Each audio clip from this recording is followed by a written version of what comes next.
Шановні колеги, шановні гості, які є у нас онлайн. Dear colleagues and dear guests, those who are with us online, let us start our final press event of the project. That was our very important issue during 2 years. The team of experts had been working actively. Many experts are here with us in the room, those who joined during the whole period to our development ideas, discussions. Huge thank you to those who could join us physically in spite of the obstacles. Thank you very much to those who joined us for the online discussion. Today, our idea is to sum up what we've done, what we are offering, and how we can move on and give some strategic ideas for further developments of each of the project's aspects. And everyone who's hearing us, well, and it doesn't matter whether it's academy or state management or citizens who joined our broadcast. So today we will start with a presentation with the greeting words from our colleagues from Romania, because as a matter of fact, they were the initiators during the first days of the full-scale invasion, and we were a bit lost. And our colleagues from the university named after Lucian Blaga, they made such a sign that the victory will happen because they believe in this. And back then, they told us that we need to start thinking of recovery, about the path that we will have tomorrow regarding the facts that are happening today. And with great pleasure, I would like to give the floor to Mr. Andriy. And he became the initiator. He became the formator of the idea of the project. Mr. Andriy, please.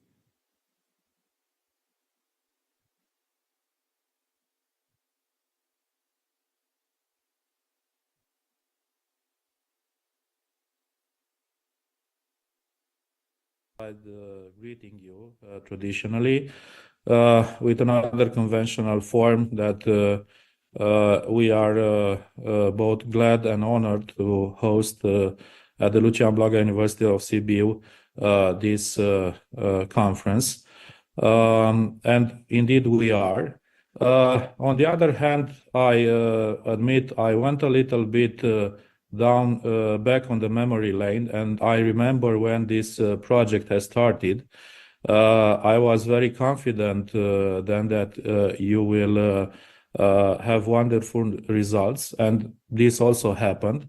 But also I didn't expect that by the end of this project the war would keep going.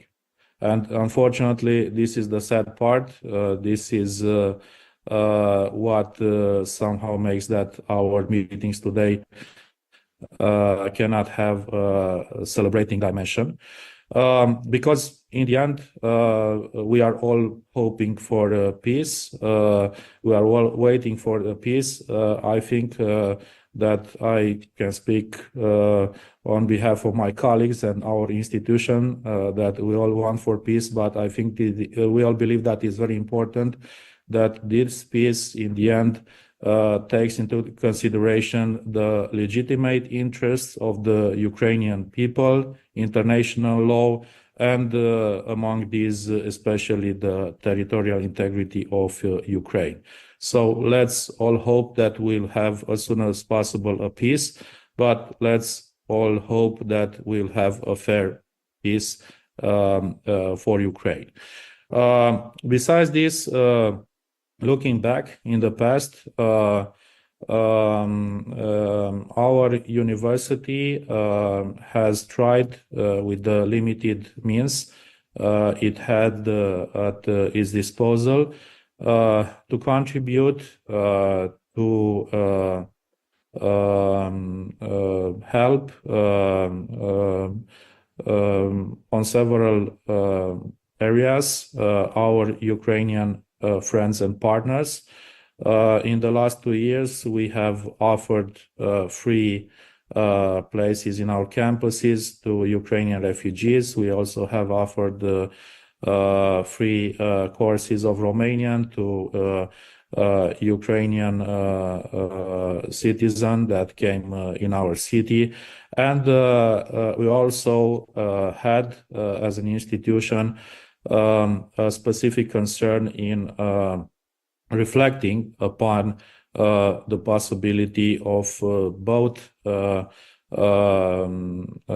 being involved in a legitimate reconstruction of Ukraine and after the war, and also until then to a fair presentation of what happens in your country to both an academic and non-academic audience.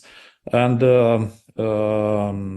I should note here that besides this very important project, our university has also won and is now implementing another project involving a joint Polish and Romanian team who is analyzing the way in which the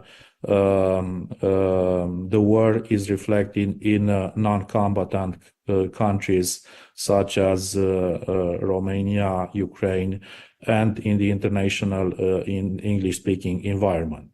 But leaving this aside, because now it's about this project, we are very proud not that the project has arrived to an end, because I'm sure that you could have brought a lot of very substantial contributions.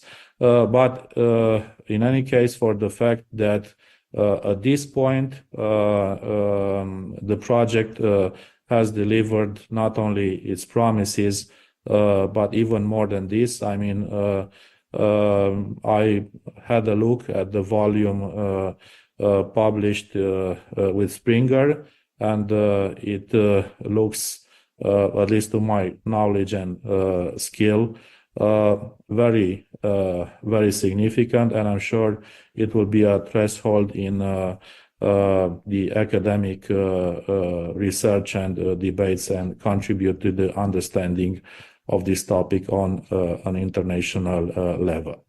So finally, I would like to congratulate again first my colleagues who were part of the team of this very important project, then our Ukrainian partners, and last but not least, all the contributors to this project. And as I think it is natural to mention once again that this project wouldn't have been possible without the generous financial support of the Hasso Plattner Foundation. Thank you again, congratulations, and please excuse me for having to return to my administrative duties in the next meetings. But congratulations once again.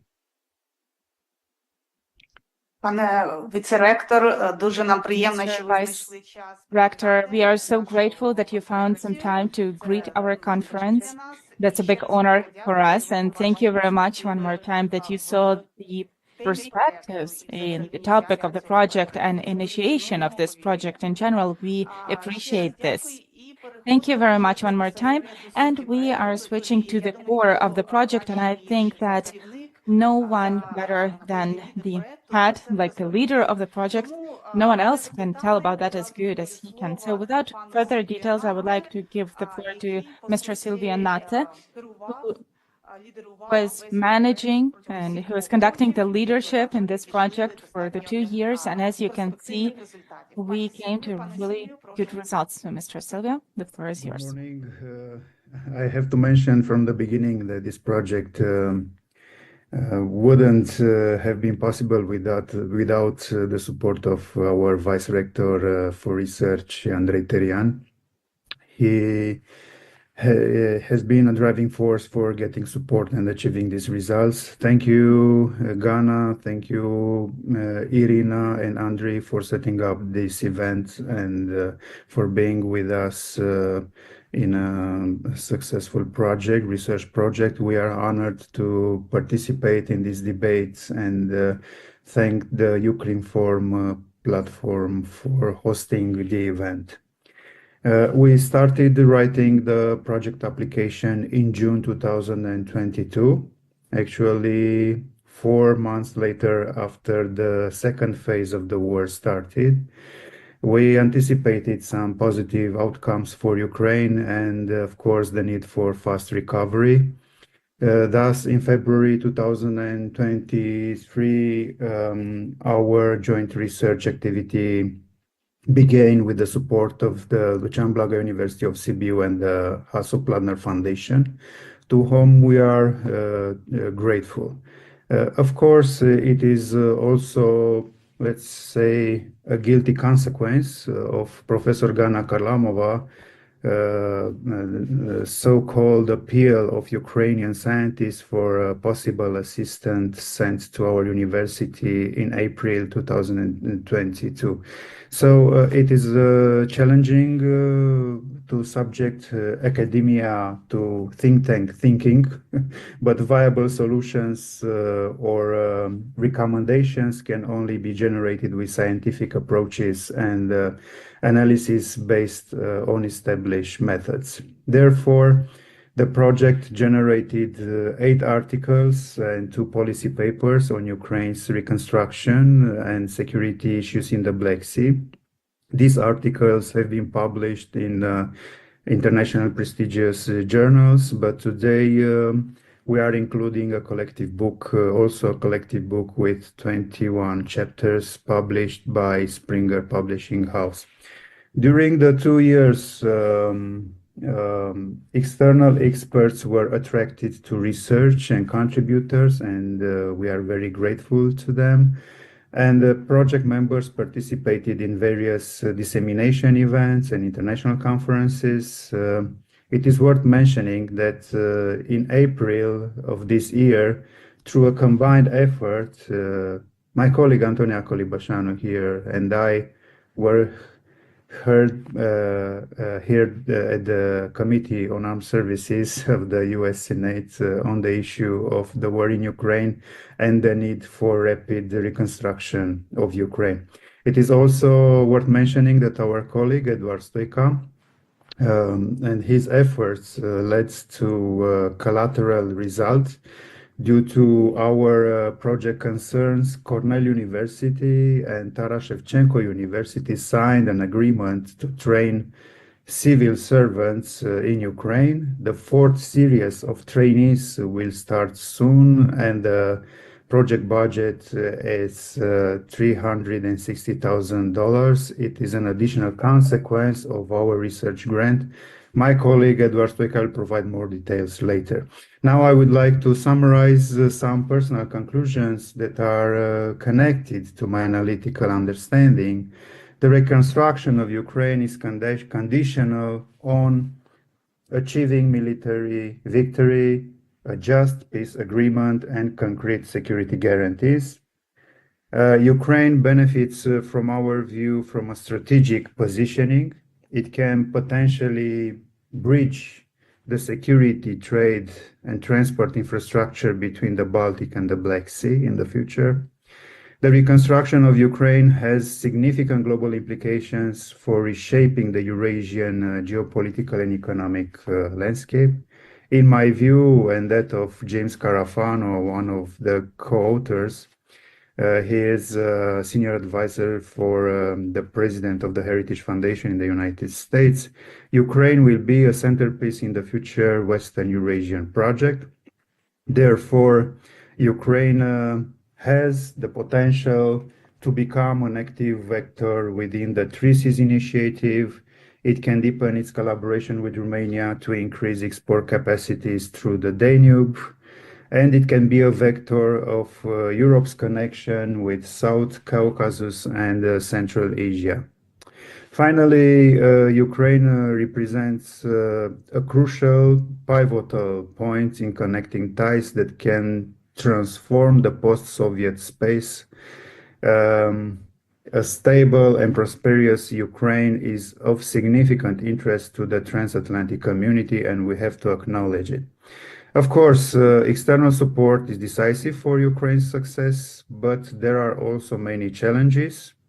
A recovery plan could include first an immediate phase, and the following might be required: strengthening military and defense capacity, combined with the development of modern defense capabilities, air defense, cyber defense, electronic warfare capacity, ensuring the operation of critical infrastructure, economic and financial stabilization. So these are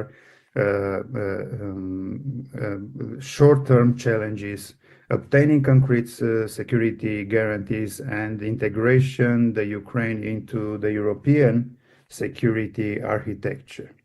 An intermediate phase involves, in my view, attracting international private investments, developing a strong SME sector, modernization of infrastructure through public-private partnerships, implementation of structural reforms, and our colleague, Professor Gabriela Ciot, will deliver more about structural reforms and the potential for European integration, development of the defense industry, integration into the European single market, and of course, the reconstruction of war-affected areas. So it should be noted that these phases can work simultaneously and interdependently.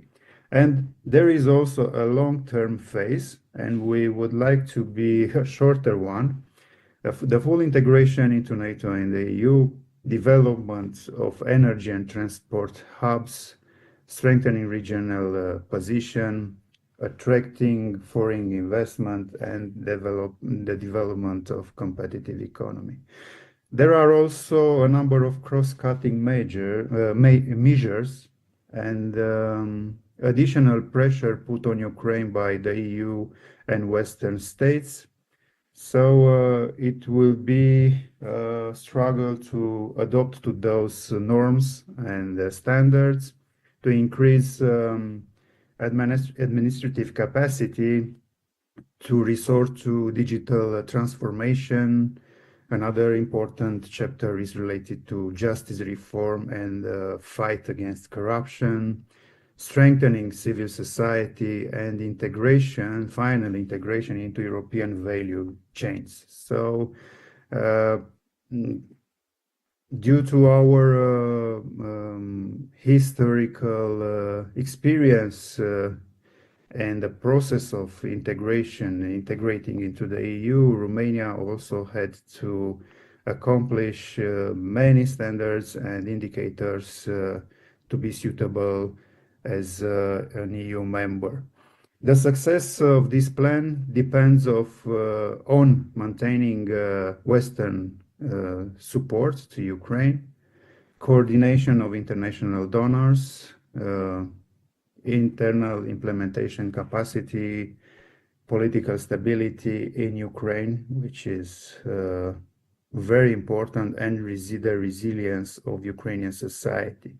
Of course, this plan must be flexible and adapted to developments on the ground while maintaining the strategic direction towards Euro-Atlantic integration and the country's modernization. Extensive, and here is a point I want to highlight, extensive regional cooperation with Baltic states, Poland, and Romania is essential. Why do we need fast recovery? And we advocate for fast recovery because a rapid reconstruction will encourage and will sustain accelerated EU integration, institutional reform, economic diversification, increased Western influence in the region, and also will persuade the Eastern Partnership societies to embrace the West, but will also strengthen a rule-based order. A second scenario, which might be related to a slow recovery, a situation to be avoided actually, might be linked to uncertainty and some, let's say, gray areas. And we don't support such a scenario, of course. A slow recovery might lead to economic zoning in the Black Sea area in our region, might force Ukraine to resort to diplomatic balancing between West and East. This is an issue and a question to discuss in the future. Also, will create a precedent for territorial disputes in the region. And there is a risk and might be a risk for fragmentation of regional alliances. So we advocate for fast recovery, which is very important for Ukraine in sustainable terms. And we do not support the weakening, to weaken the principle of borders or new toxic conflict resolution models that will be promoted by other actors and aggressors. That is why the reconstruction of Ukraine is not only an important topic, but it is an existential goal for the entire region's future. I want to thank to my colleagues from Taras Shevchenko University in Kiev and those from the Lucian Blaga University of Sibiu for the positive cooperation and fruition of our research relationship, and also to our collaborators and contributors. I'm confident that our efforts will not stop here, and we will continue to tackle research issues of strategic interest. Thank you. Дякую, пане Сильвіо. Thank you very much, Mr. Silviu. This is the beginning of our discussion, and I would like to mention that because of the morning time, we unfortunately couldn't have our advocates and from Ukraine and colleagues from the USA. I mentioned Mr. James Carafana, who was with us during the whole process of our project, and that's a very important figure. Nowadays, he will be in the government of the USA, but we truly hope that advocacy of Mr. James will stay with Ukraine, and also representatives from the University of Cornwall, because we were fruitfully cooperating with them within the project, and it was practical development of project implementation. Unfortunately, due to morning time, they could not join.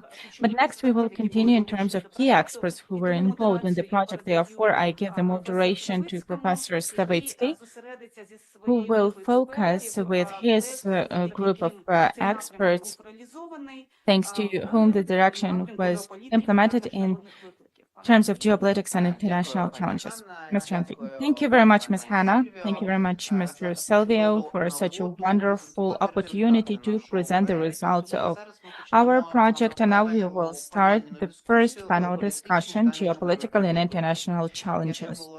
As it was mentioned already, the future of Ukraine, the future recovery of Ukraine depends on which scenario this process will follow and what support can be provided by our international partners and what compromise they will be able to have when reacting to geopolitical challenges. So these challenges and risks for implementation of the recovery process of Ukraine, role of international community, how do we have to adapt ourselves to European and Euro-Atlantic standards? We want to discuss these issues in the process of this section. I would like to present the participants of this section. This is Antonia Calibosanu, Doctor of Philosophy, Senior Analyst and Regional Director of Geopolitical Futures and Lecturer from Romania. Mykola Nazarov, Doctor of Philosophy, Director of Research Center for Regional Security in the city of Sumy, Ukraine.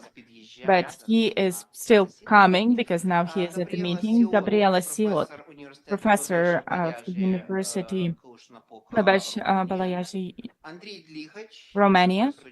Andriy Dligach, present here, Doctor of Economic Sciences, Professor, Head of the Advanter Group, and so on and so forth. Kristina Ivan, Director of National Institute on Intelligence, National Academy of Intelligence, Romania. So with these colleagues, we would like to disseminate the results of our project and discuss the main challenges. So the first question I would like to ask to Ms. Antonia Calibosanu, because in your works you were analyzing in detail the main geopolitical challenges and possible compromises for the process of recovery of Ukraine to adapt to the new conditions. And I would like you to speak on this topic of compromise and whether Europe is ready to change the rules as a result of such compromise. Ms. Antonia. Thank you very much for your kind invitation, and thank you, Silviu, for coordinating this volume and inviting all of us to contribute with our analysis and research on a very important topic today, which is a very difficult topic as well, because I'm sure that all of us have subjective views on how Ukraine and how our region is being developed. We do not like that we have this conflict, and we certainly think about ways and scenarios, as Silviu pointed out, that this conflict may end, which is pretty much an urgency on our academic hat and an urgency on all other hats, I would say. At the same time, this conflict that we're having in the neighborhood when you're in Romania and in your home country when you're in Ukraine is painfully reshaping everything we know about European security. So the layers of reconstruction, as I pointed out in my chapter, are much more complex and are increasingly complex with every day that this conflict goes on. And we are actually facing, unfortunately, 1,000 days of open military conflict, something that I think none of us have imagined to see in Europe 2 years ago. The reality of geopolitics has been reshaped fully. That being said, in my chapter, I try to take an objective view of what the geoeconomic challenges are for the reconstruction, the fast reconstruction of Ukraine. And obviously, the main issue is how will the war end? How will we see Ukraine after the war? And there are several layers that I refer. They're pretty theoretical. Using the framework of geoeconomics, it is obviously the first economic layer that goes on 2 other sub-layers, which is the short term and refers to maintaining an economy that functions in Ukraine, and that is incremental and the priority not only for Ukraine, but also for its allies, I might say. Maintaining its financial infrastructure, maintaining employment, maintaining all critical systems that allow for the Ukrainian society to function while the war is going on in difficult environment, in a difficult environment, but however, very much needed considering the resilience factor, the societal resilience factor. Then on the long term, the other sub-layer is making sure that we support Ukraine for international integration. making sure that Ukraine has access to global markets even now, but more importantly, making sure that it has a market stability that allows it in the future to integrate in the global supply chains and establishes itself as an independent and functional economy.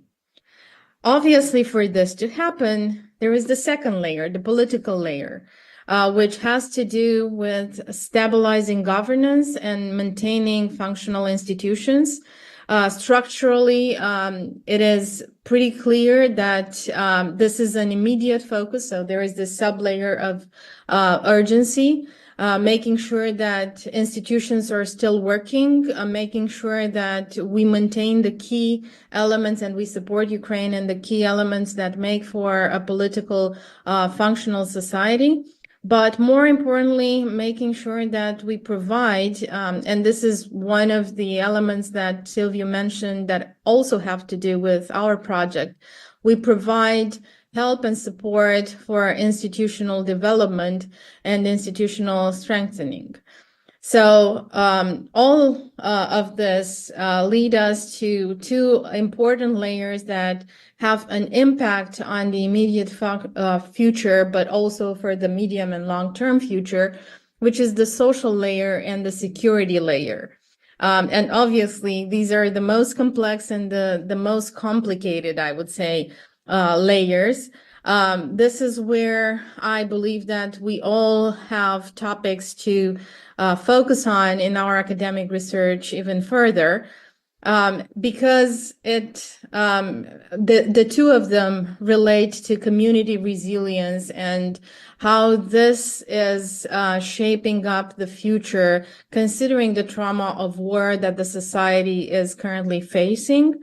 And at the same time, making sure that for a secure and resilient society, we are looking into how the rule of law, the human rights, and the general environment is being shaped for reintegrating Ukraine in the European Security Alliance and into the European economic environment, complex environment, so that it makes for a country that is not only integrated internationally, but it is fully recovered from a socioeconomic standpoint and able to work with us on the medium and long term.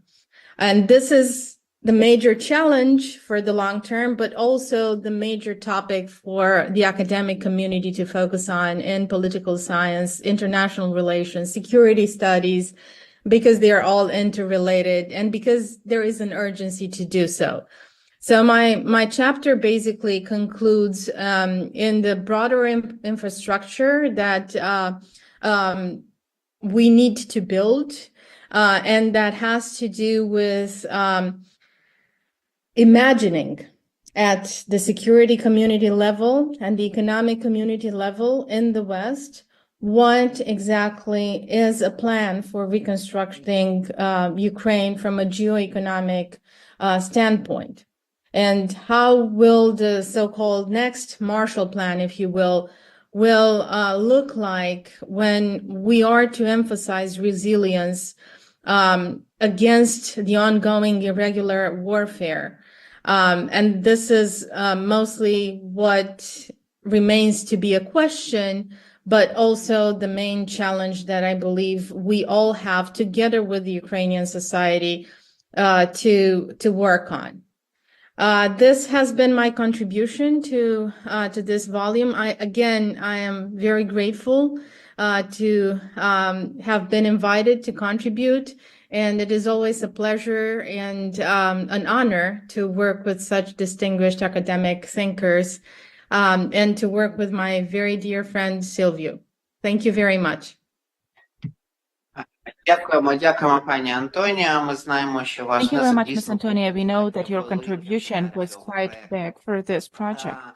Як ви чудово зазначили, As you mentioned correctly, that indeed recovery of Ukraine depends on the possible integration of Ukraine to the European Union. However, this process obviously will have quite a lot of challenges. And those negotiation framework that starts already now show that most probably this process won't be very fast.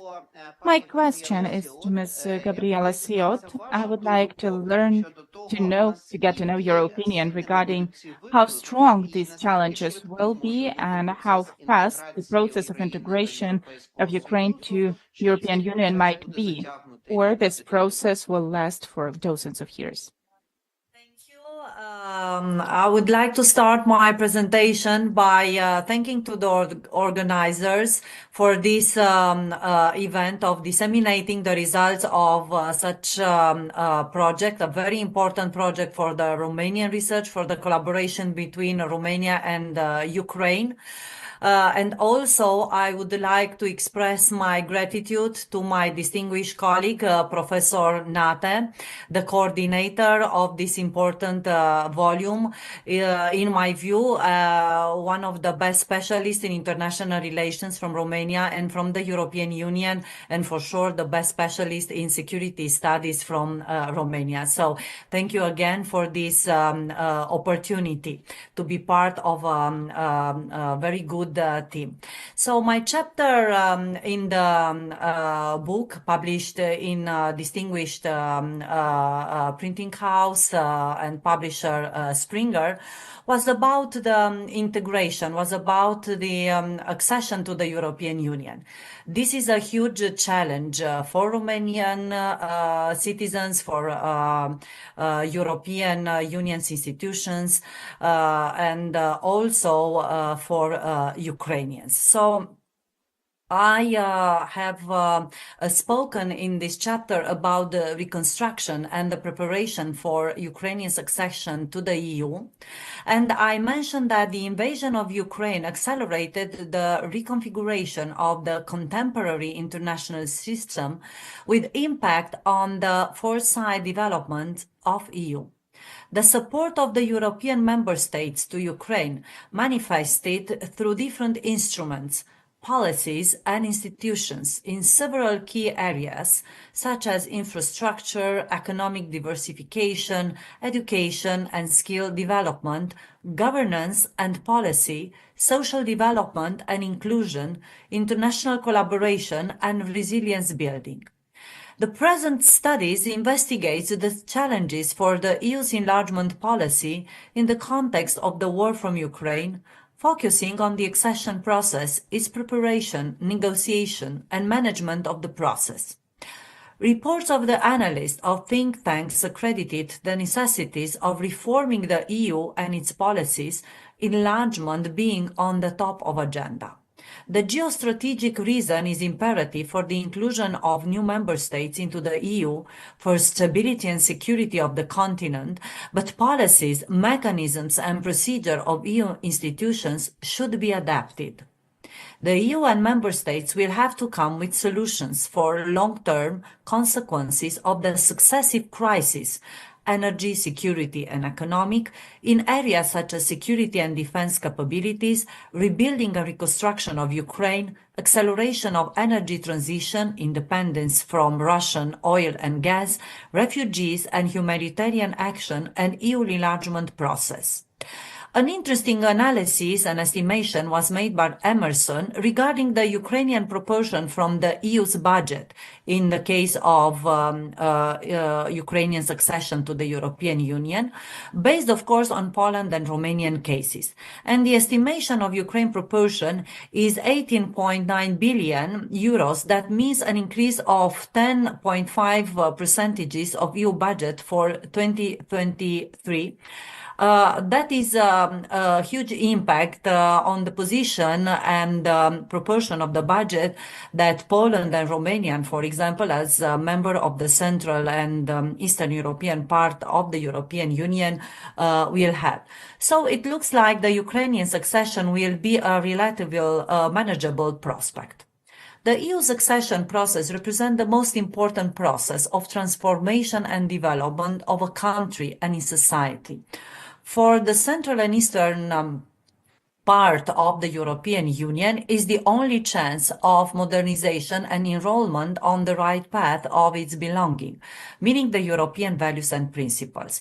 But the accession means a lot of opportunities for the countries, not an abundance basket, situation that will be created and fruited in that countries and in Europe by the political decision makers. And here I quote the former chief negotiator of Romania, Professor Pușcaș, former professor of our university. The accession process is a complex synergy between two other processes. The first one is the EU association process based on association type of agreement, and the second one is the EU accession negotiation process. The first one indicates the framework that needs to be designed so the relation between EU and the candidate country are developing, promoting the deepening of political ties and economic integration. For Ukraine, the association agreement was signed on 27 of June 2014 and ratified on 1st of September 2017. The second process indicated the complex negotiations which the country will have with other EU member states and institutions, especially the Council of EU, focusing on the transposition of acquis into national legislation and reform or establish of new institutions. The chapter ends with some recommendations regarding the building of the administrative and resilience capacity to better support the complex process of reconstruction of Ukraine.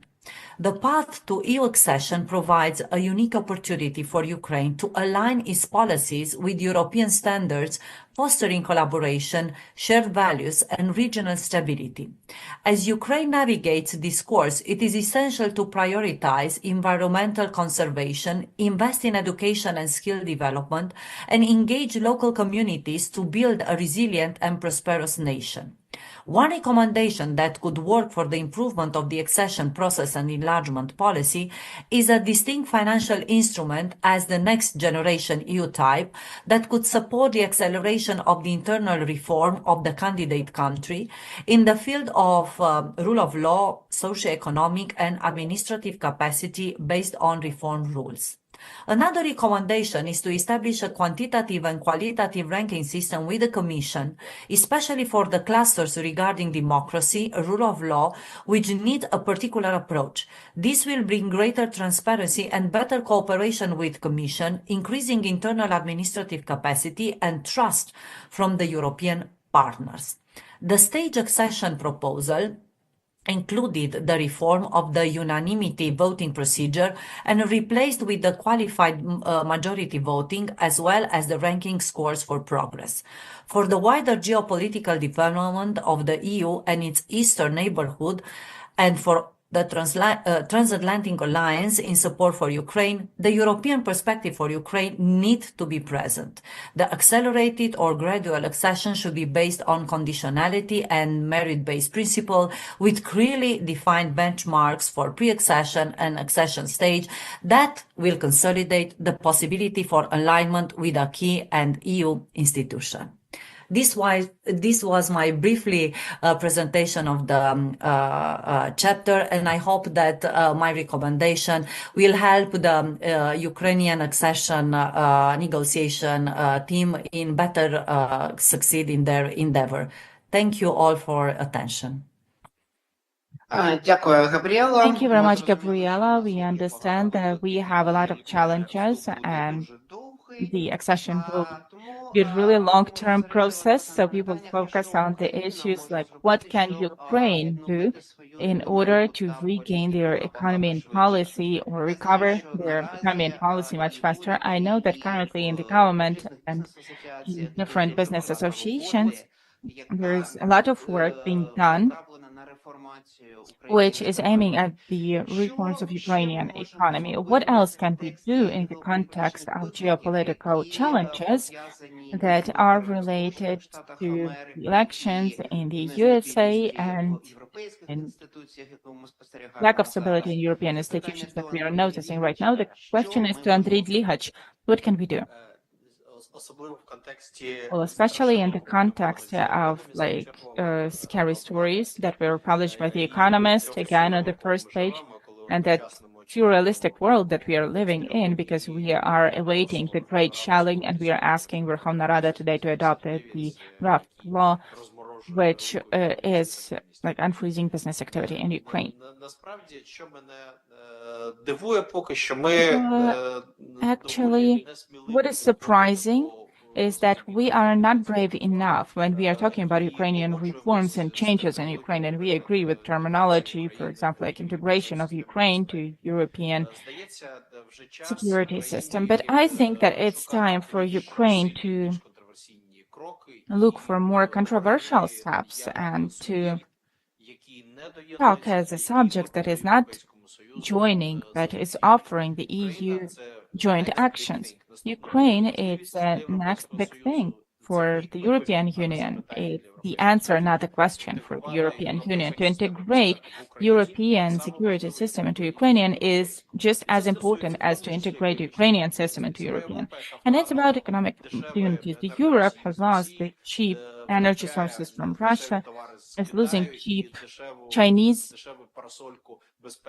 goods and the cheap kind of umbrella from the USA. They need Ukraine as a source of answers. But what about Ukraine? Ukraine has faced huge internal problems, not implemented human potential, and loss of certain advantages that we used to have. Unprotected price, low productivity, because the productivity of work 4 times is less than in Poland. Thus, at the beginning of the full-scale aggression in London, together with international partners, business associations, government, and analytical centers, we formulated the following 4 elements of a Ukrainian formula. Formula for reconstruction. First of all, we how to switch from the notion of recovery to the notion of modernization, because Ukraine has to be recognized as a leader, and Ukrainian vision is the leading one in this process of modernization. We need to build the inclusive process of Ukrainian modernization, and we need to start back then in 2022. Actually, all these elements of the formula are implemented on donors' conferences and joint actions. As for the first element, from reanimation and relaunch of Ukrainian economy that was promoted by quick anti-crisis actions in 2022, we have to go to more systemic notions that now in Europe are called Build Back Better. Still, we are insisting on the term modernization, which has to continue that national economic strategy of Ukraine that was developed before the full-scale aggression.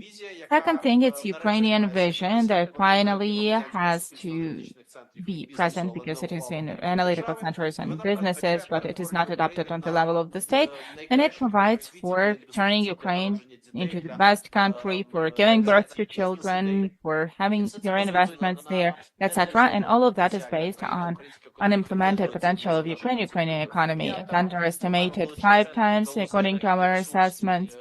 And we have huge resource potential and the potential of human capital, which is underused in Ukraine. And also we are the most adaptive country in the world, as shown by the last dozens of years in terms of implementation of AI, etc. The third moment, inclusivity, we are going out of the dichotomic model of the government of Ukraine that always has conflict in terms of Ukrainian leadership and anti-corruption, who has to distribute the money and how. So civil society that will join this formula will allow to jointly implement anti-corruption agenda and stand for Ukrainian interests together.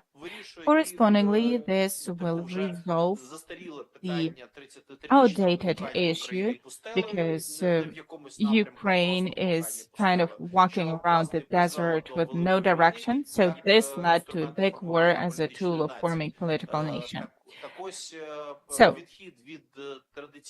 stepping aside from traditional Ukrainian vector into autocratia and socially oriented state with the elements of socialism without economic reasons for that, into real modernization approach in terms of innovative economy and domination of democracy.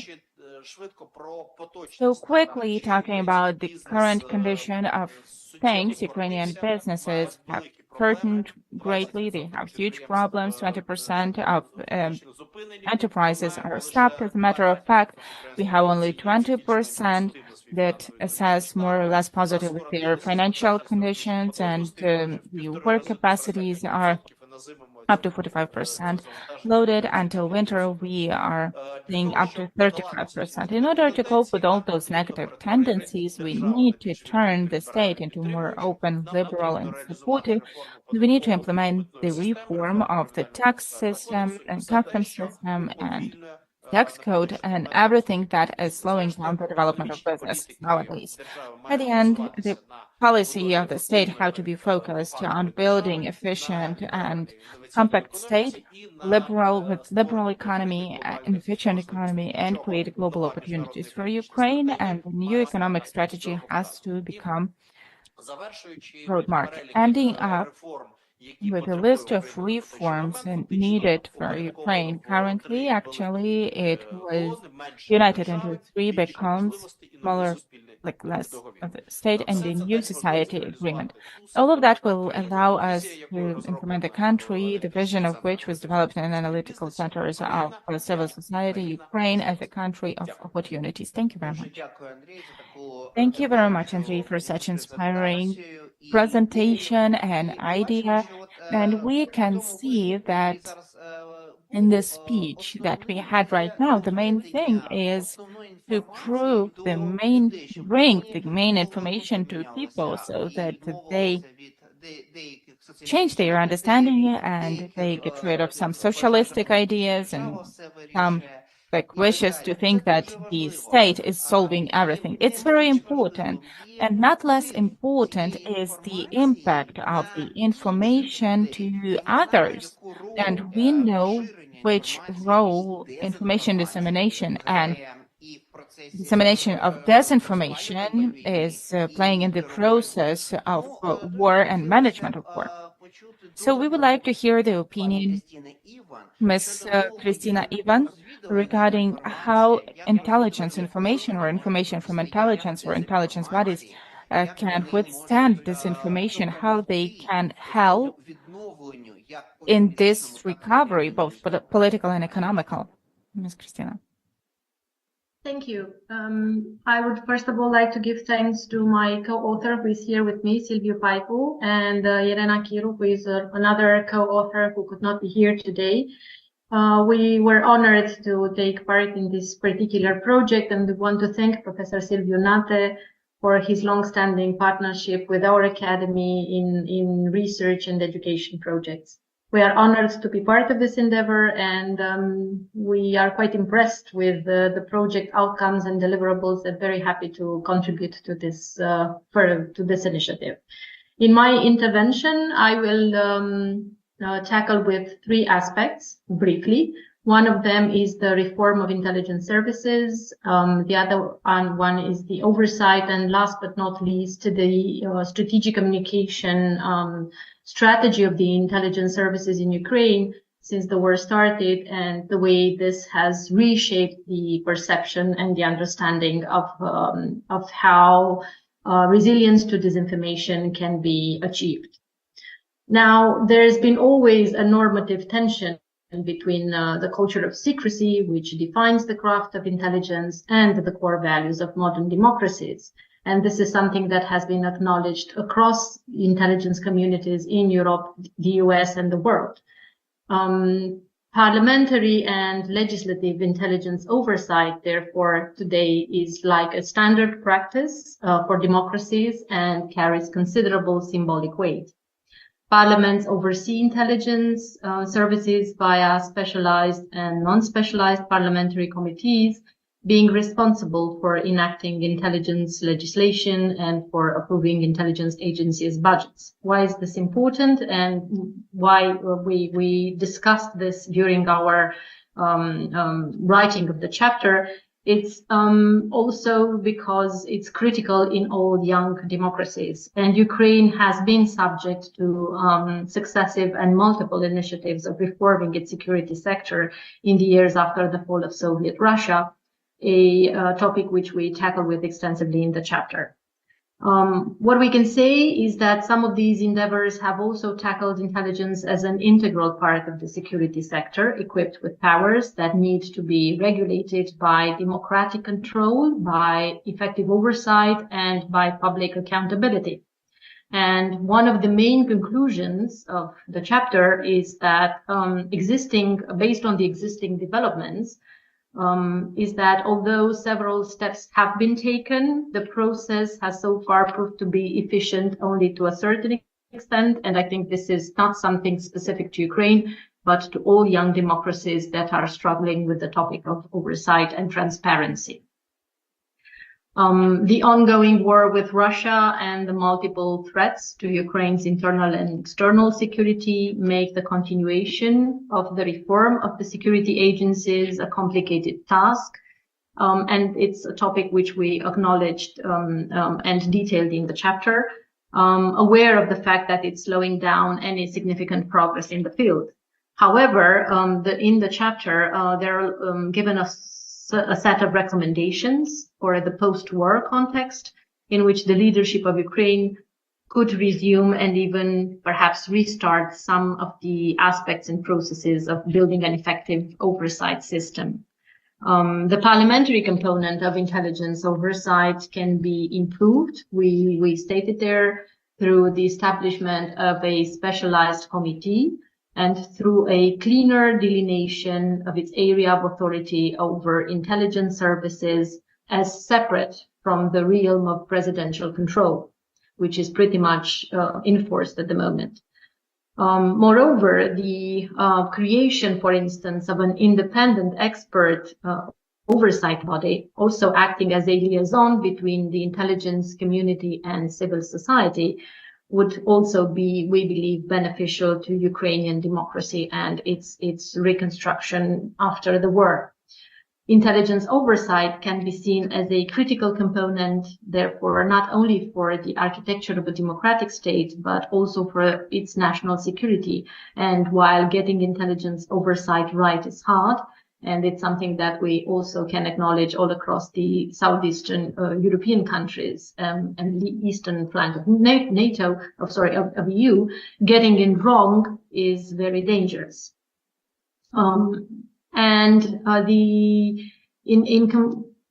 Comparison to aspect, the other aspect that was tackled in our chapter, which is that of strategic communication and how it can be used and enforced for better resilience to propaganda and disinformation, for instance, is a topic in which I believe, and we also stated and quite clearly demonstrated in the chapter, Ukraine has managed not only to be successful, but extremely innovative and very well forward thinking. The intelligence community has managed to maintain, since the war started, a conservatory and centralized tone of communication, which is pretty much classical and traditional for intelligence security sector, based on projecting strong leadership and indomitable courage. It also managed to use strategic communication on niche topics, like, for instance, the already implemented intelligence operations as a way of building trust, of keeping the morale of its citizens and debunking Russian disinformation. But here, Ukraine also proved a consistent, innovative, and modern approach, and that's the one that we underlined in our contribution to the book.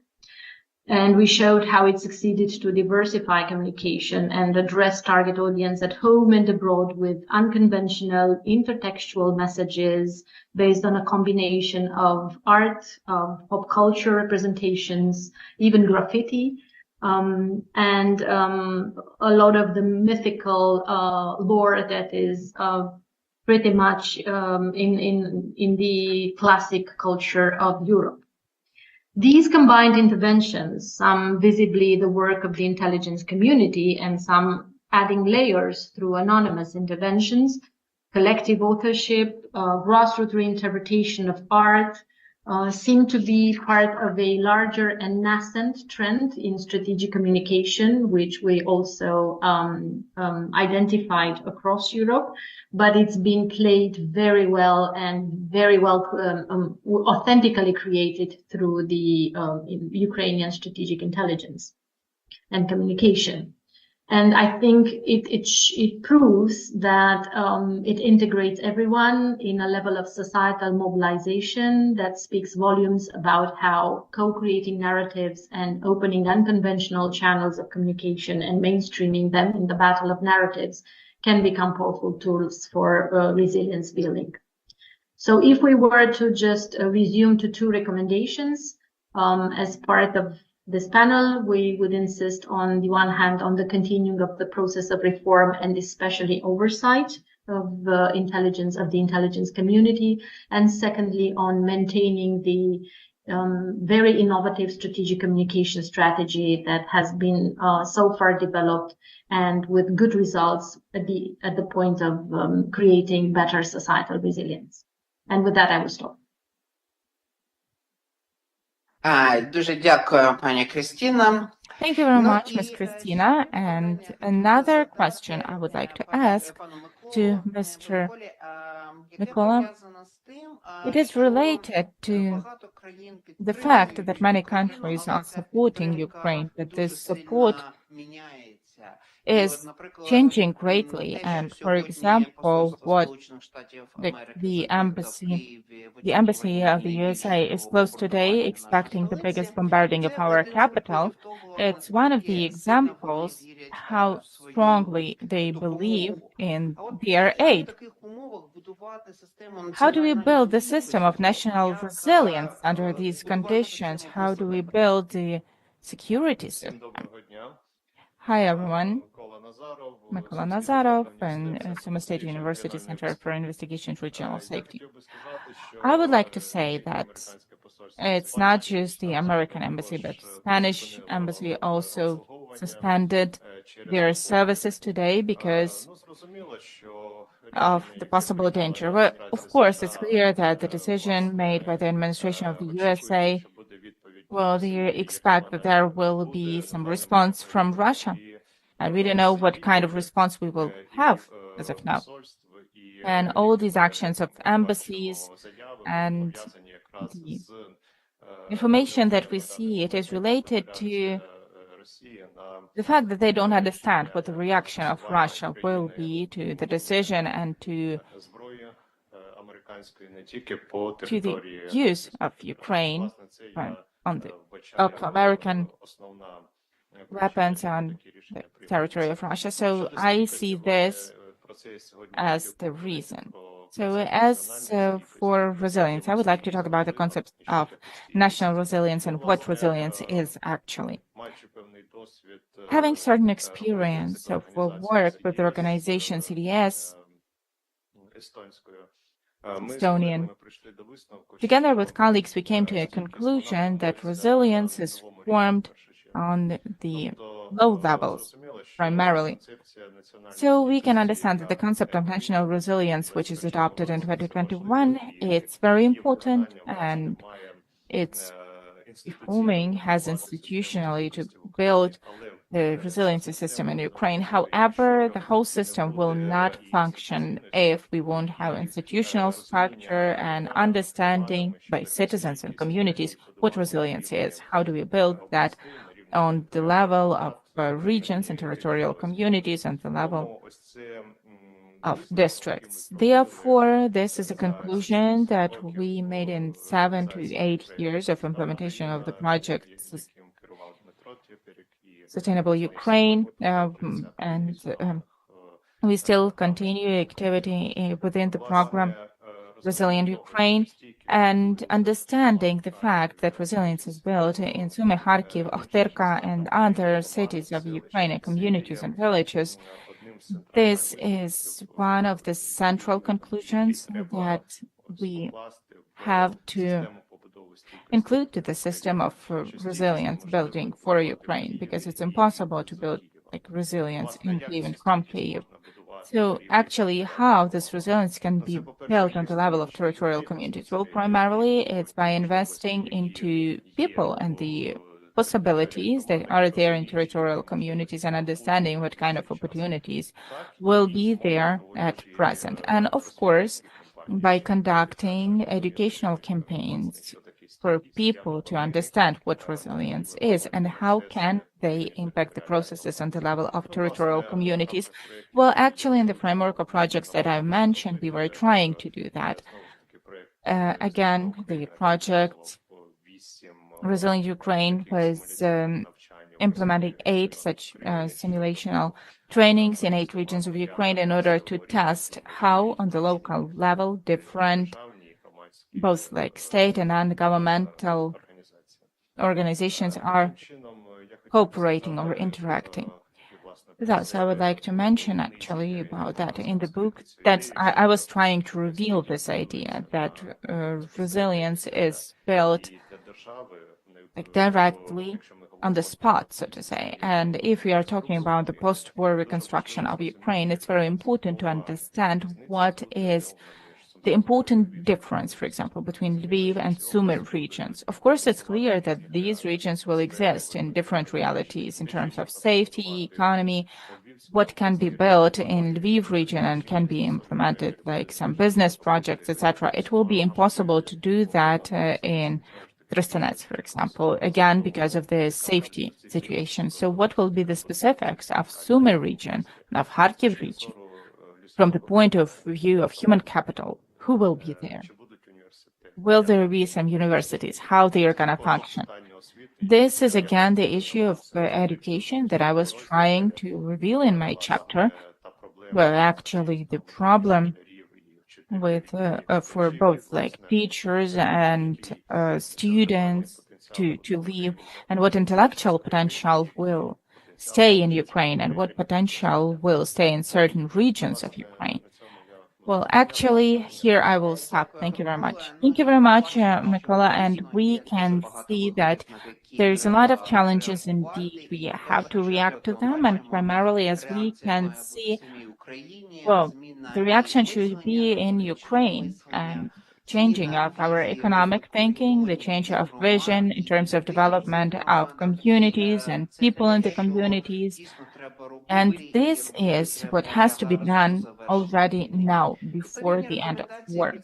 The relevant recommendations presented in the chapters of those participants who participated today in our first panel, but of course, that these are not all the recommendations that were there, and therefore, just I give the floor for the second panel to mention others. Thank you very much, Mr. Andriy. I would like to say that for today, we have in the room and in our Zoom room most practitioners who are not just researching something in theory, but those are the people who are trying to promote that on the meso level or maybe on educational level, some educational projects that will change the mentality and perception of young population, or on the level of government, not just the government of Ukraine, that is European government as well.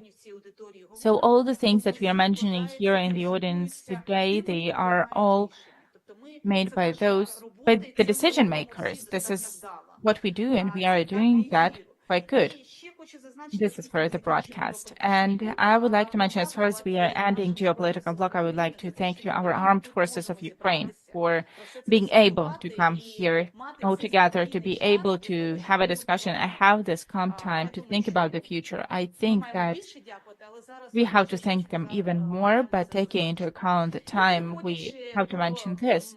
And switching to the well-known phrase, no money, no funny, well, we will switch to economic and some energy moments of digitalization that are kind of the point, and everything is there around because we cannot do without it. And we will start on digitalization issues. I will give the floor to Mr. Eduard Stoica. He is representing both as a key expert of the project, and he represents the economic faculty of Lucian Blaga University, and he is the visionary of digital solutions for building like the country and building the society and AI, etc. So, Mr. Eduard, the floor is yours. Thank you, Hanna. Good morning, dear friends and colleagues. In the next 5 minutes that I have, I'll focus on presenting two outcomes of the project. First, I'll highlight how the collaboration between Lucian Blaga University of Sibiu, Taras Shevchenko National University of Kyiv and Cornell University added significant value to the initiative. Second, I'll touch upon the development of the book chapter titled The Digital Battlefield, Exploring the Intersection of Ukrainians' War, Digitalization and Economic Development. Let's start with the collaborative triangle, where Lucian Blaga University of Sibiu played a crucial role in bridging Taras Shevchenko National University of Kyiv and Cornell University as a part of our project, founded by Hasso Plattner Foundation.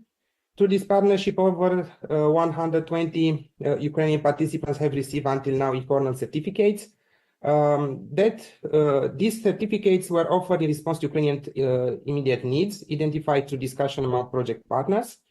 The courses targeted key professional groups, including academics, civil servants, business professionals, and military personnel.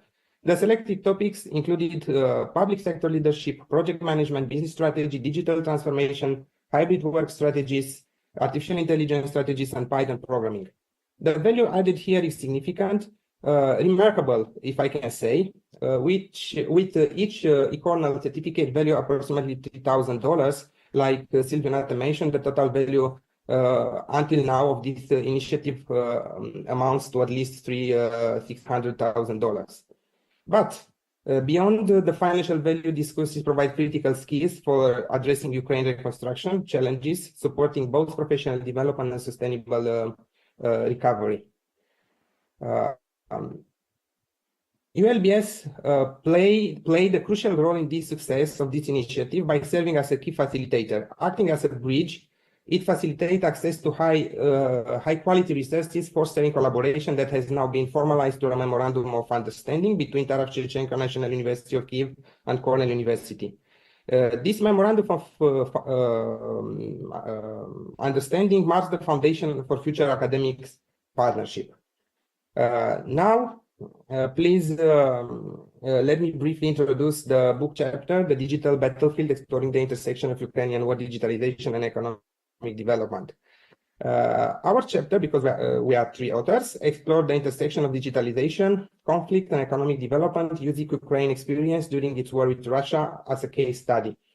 Prior to 2022, Ukraine emerged as a regional leader in digital transformation, implementing initiatives like e-governance, public service digitalization, and fostering IT entrepreneurship. These efforts significantly enhanced transparency, economic growth, and global competitiveness. The war introduced a dual dynamic. On one hand, digitalization became critical for crisis response, enabling efficient resource management, communication, and citizen support to tools like social media platform and blockchain for aid distribution. On the other hand, the conflict exposed vulnerabilities, including cyber attacks, damage to digital infrastructure, and a shortage of IT specialists due to migration and military service. The chapter emphasized the role of digitalization as a driver of national resilience, while highlighting challenges in rapid adoption. In the short term, Ukraine focuses on rebuilding digital infrastructure and promoting digital literacy. In the medium term, plans include integrating advanced technologies like AI, IoT, blockchain into critical sectors. In the long term, the vision involves fostering international collaboration, scaling innovation, and preparing the workforce for a future-oriented digital economy. The chapter reflects on the global implication of Ukraine's digital strategies into their security and economic policies, learning from Ukrainians' ability to adapt digital tools during a conflict. The discussion calls to a coordinated global response to address the challenges of cyber warfare, ensuring that digital progress contributes to both national resilience and sustainable development. In conclusion, Ukraine experience shows how digital technology can play a key role in responding to crisis, providing important lessons on using technology to handle, uncertain, and recover after a conflict. It demonstrates how digital tools can help create a stronger, more innovative and competitive society, even in difficult times. Thank you so much. Дякую, пане Thank you Едуарде. very much, Mr. Edward. Звичайно, я так розумію, Of що course, as багато far as I було understand, сказано, you багато mentioned залишилося like ще a lot, and a lot more we can read in the book and in further researches of the project. And thank you very much for stressing the role of American partners in Cornell University that we mentioned. And digital skills, like the courses that like we could select. I really like that our representatives of Ukrainian community are selecting digital courses and project management, because it becomes in the many questioning of these skills that the society needs as of today, something that will help make decisions further on, etc. So thank you very much, Mr. Edward. And we are switching to a really practical part. I'm really pleased that we have now our colleagues with us, those who are working on the meso or micro level. Those are communities, those are personalities in the communities, and they are bringing those skills and that mindset, understanding of digitalization that can help Ukraine recover quickly with this jumping into the new development. I would like to give the floor to Ms. Katerina Ivanchenko, Director of the Center for Innovation Development, Kyiv, Ukraine. Please, the floor is yours. Hello, everyone. Thank you very much for the previous presentations during the panel. Actually, it was very interesting research with the practical recommendations that have to be implemented for sure, both on local and national levels. I would like to say a few words today about the importance of use of data and importance of social cohesion for further reconstruction or modernization, as Mr. Dligach mentioned. In general, now we have a lot of challenges in front of us, challenges related with war, with huge number of IDPs, and infrastructure was ruined, and negotiation process, again, to the EU. So a lot of processes and challenges are happening simultaneously, and we have to react to that quickly. However, one of the basic and most important notions that arise in front of us is availability of data, because no matter where we go, like the challenges of war and the number of IDPs, they are growing every time, because it's migration of population, is that reconstruction or negotiation processes everywhere. We are focusing on our need in data. Unfortunately, it happened so that after the decentralization reform has happened, and our communities, were formed, we've lost huge number of data. And we did not have a proper local statistics at places. Currently, we have developed the concept for local statistics and the draft law, how we can move to forming the necessary socioeconomic indicators that are very important for preserving the principle build back better, because this is about modeling of our infrastructure that we are going to rebuild. For example, there was an issue of Western and Eastern regions, because there was a huge migration of population from Eastern regions, and we have an issue of rebuilding educational infrastructure. Do we need to rebuild that school and restore that? Or maybe we need to make other solutions, and this reconstruction has to happen in other communities, for example, where we have bigger concentration of children and population. Unfortunately, as of today, we don't have those the official data. However, together with the communities, we are cooperating.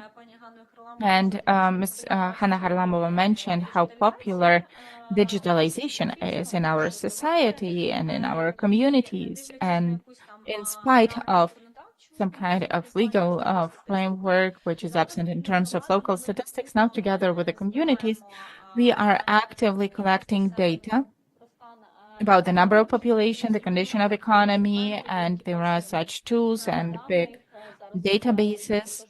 And I will show the example, like, for example, economic profile, etc. That is integration of a range of state registries that now we can use. However, if we come back to the problems that we have to solve, well, actually the problems of local statistics, as we can see, is that today we have only 23 official signs on the local level. So among these, more than a half are issues regarding the environment, natural environment. So no key social economic data about the population, about the migration, about economy, infrastructure, and so on.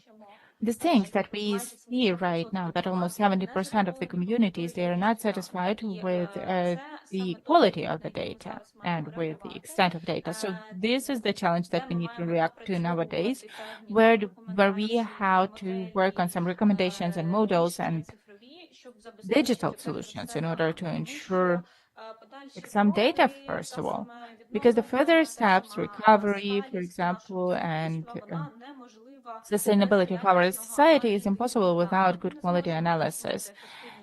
We won't be able to do the efficient planning and recovery if we won't see the real starting point. Like, where do we start? Because we cannot rely on some approximate data. This is the first thing that I would like to pay attention to. And the second moment, it's about the social cohesion, because I've heard today many times about the term democracy.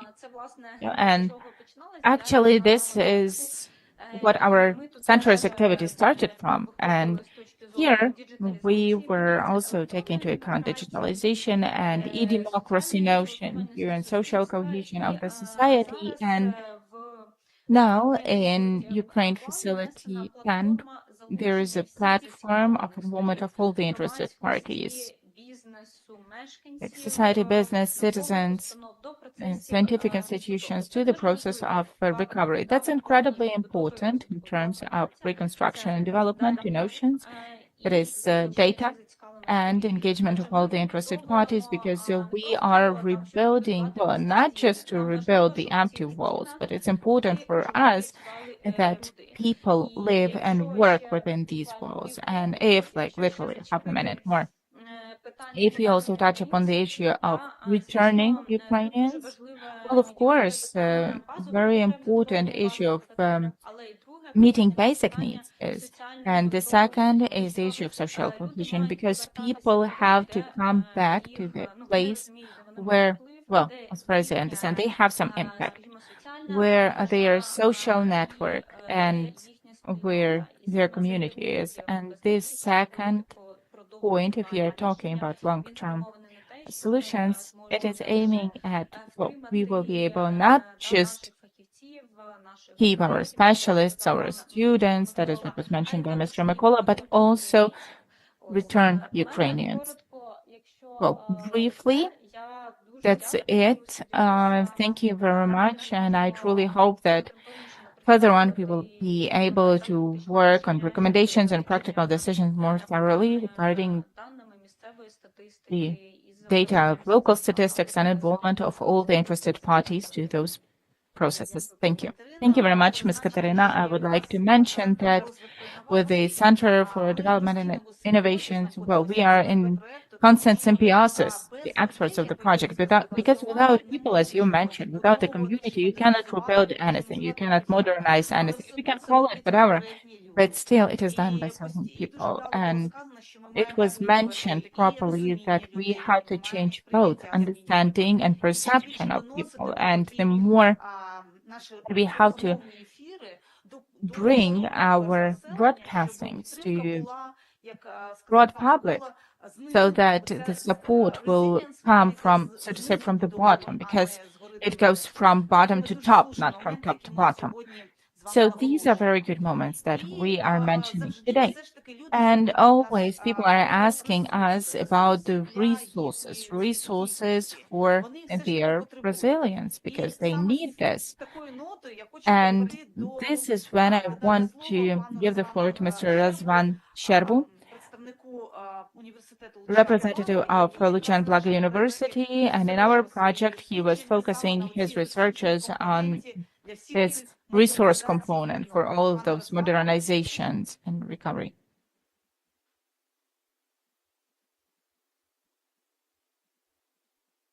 Ми вас не чуємо. We cannot hear you, unfortunately, Mr. Razvan.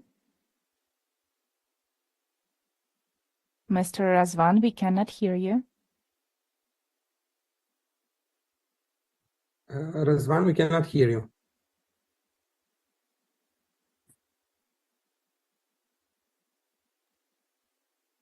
No, we cannot hear you.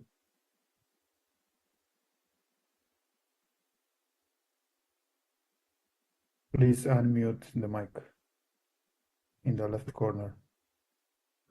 Microphone is unmute. Probably he have another problem. Мабуть, тоді можемо перейти до... Okay, then probably we will go to the next speaker. And with Mr. Razvan, I will ask Romanian colleagues, maybe you can just contact him by phone, because I understand he doesn't see our messages and the words that we are saying. І тому, поки все одно unmuted пан Разван, Still, Mr. Razvan is unmuted, but we will switch to Ms. Alexandra. This is a person who is, as a matter of fact, for me, she's, you know, she is these goals, creative approach to everything, because these puzzles are creating the expertise of Ms. Alexandra, and I think that now she will share that with us in terms of our event. Thank you very much. Greetings to everyone. I'm so happy to be on the presentation of the results of the project and, of course, our implementation of our research work. And I am so happy that Ms. Katarina had her speech before me, because from one side, we are developing theoretical part regarding competencies, in particular of sustainable development managers, recovery, modernization. No matter how we name that, it has to happen based on this. And working with the communities, developing the development strategies and other program documents, we faced the fact that, of course, an important element of such strategies has to be understanding that development of the community has to happen based on sustainable development. And in order to do that, we need to teach the communities. Of course, education cannot be only the only important moment in sustainable development, but we cannot do nothing without that. And as of today, it has to be such that is not just working with giving knowledge, but is forming the skills, knowledge, and abilities that allow to combine systemic thinking in terms of ecological direction and justice and economic viability. And of course, when we are working with youth, with students, and not only, but also in education for adults, we understand that the perception of sustainable development exists, and we conducted researches. Well, we conducted those researches, and those researches were confirmed by other researchers that different generations, they are not just perceiving sustainable development differently, but they are ready to act in this direction. Only awareness only is not enough. We need proactive actions. And if generation X, it's like we do understand some things, but our habits, our lifestyle, well, we won't do much of real steps in terms of implementation of sustainable development projects, even though, again, it depends on the person. However, the general and global opinion of Generation X is that we've survived a lot of different catastrophes and social issues. We will survive the climatic change, and everything else. And of course, our main focus, if we are talking about implementation, about active position, implementation of sustainable development projects, we are talking about our youth, that is Generation Alpha, for example, but our role as educators and public activists is not just to give the understanding, like what sustainable development is and how do we achieve that, what do we do, how do we engage, how do we kind of group people around this issue and not to ask the question, why do we need this? It's just a necessity and we are moving. In this context, and in the research, there was a quote regarding that, and I support the authors from the Roman Club, the speech for 2018 at the Roman Club in Zaka and others. They are talking about education, that education is agreement between the society and the future, and this is the concept of sustainable development that we are based on in our educational projects that my colleague, executive director of the association, will mention a few words. Because when we just started this research about competencies of managers on sustainable development, we did not have a single good educational program of master's or bachelor's level that will teach sustainable development. And as of today, we already have such programs. Next, another thing I would like to mention is that indeed the research presented on the slide shows what skills are mentioned by students and graduates of programs on sustainable development. And they mentioned that one of the most important skills are systemic communication, and I would say, sustainable communications and other very important competencies. And this systemic thinking was determined, and access to knowledge on different disciplines. And on the level of importance, we can see how different they are. Then I would like also to mention that we researched the programs that exist there in the world. Mostly those are programs on sustainable development of master's level, and they might focus on ecological issues or separate issues, like, for example, the forest or water resources or some other ecological or even social issues and leadership, but systemic, like management and sustainable development or a manager of sustainable development, well, there are not many of such programs. And then another research that we conducted during the last year in terms of volunteer report, where Ukraine has achieved the goals of sustainable development. Many students were asked from many universities of Ukraine. It showed that more than 90% of students would like to study such programs, and later on this year, my own research, and when I questioned students of Kyiv-Mohyla Academy, it showed that more than 80% would like to study the educational programs, like to increase the offer, biodiversity of such programs, so to say.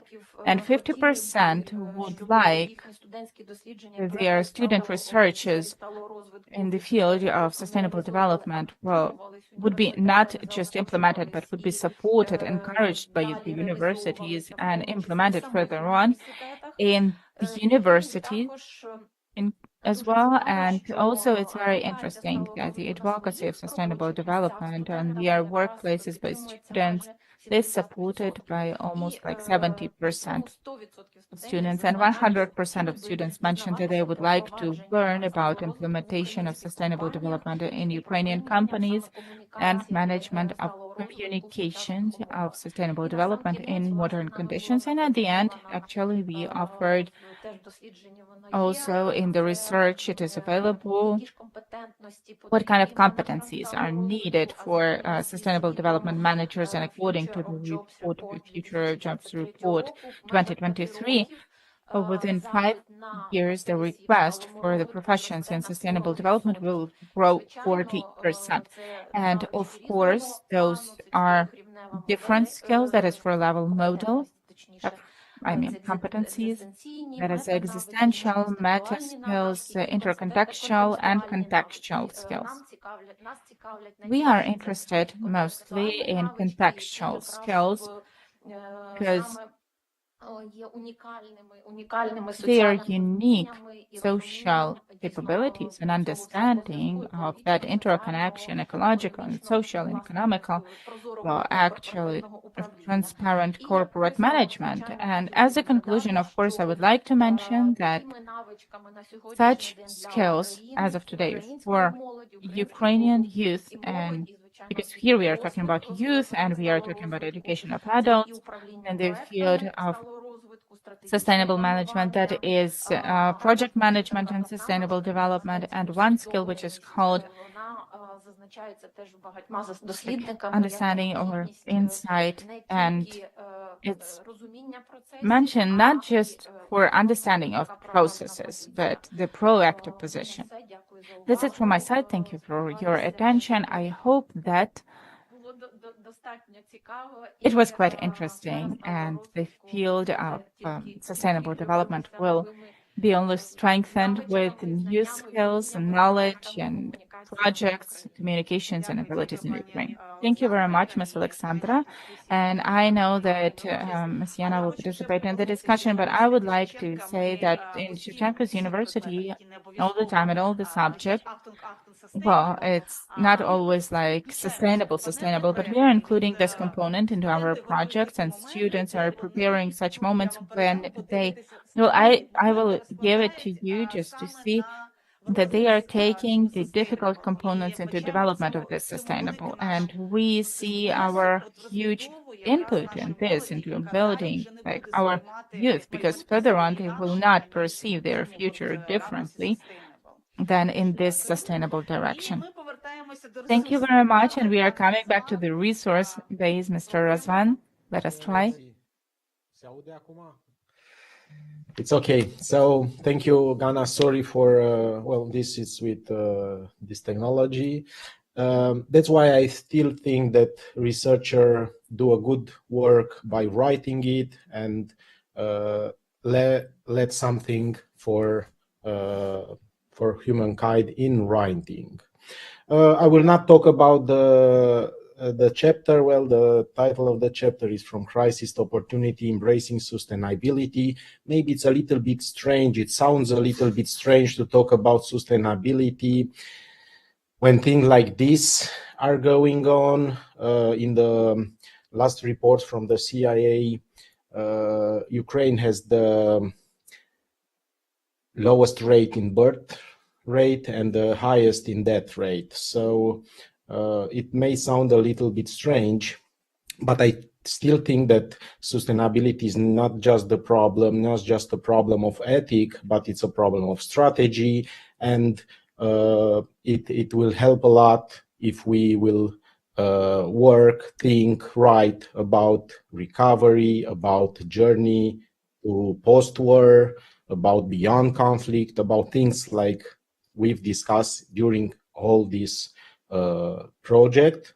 I would like just to take some seconds to thanks for all the partners in this project, to thank Silviu, the director, that also worked. It was not so easy, but he managed to work with that. And I hope from the bottom of my heart that we will continue to strengthen this relation between countries, between peoples. Finally, I think it's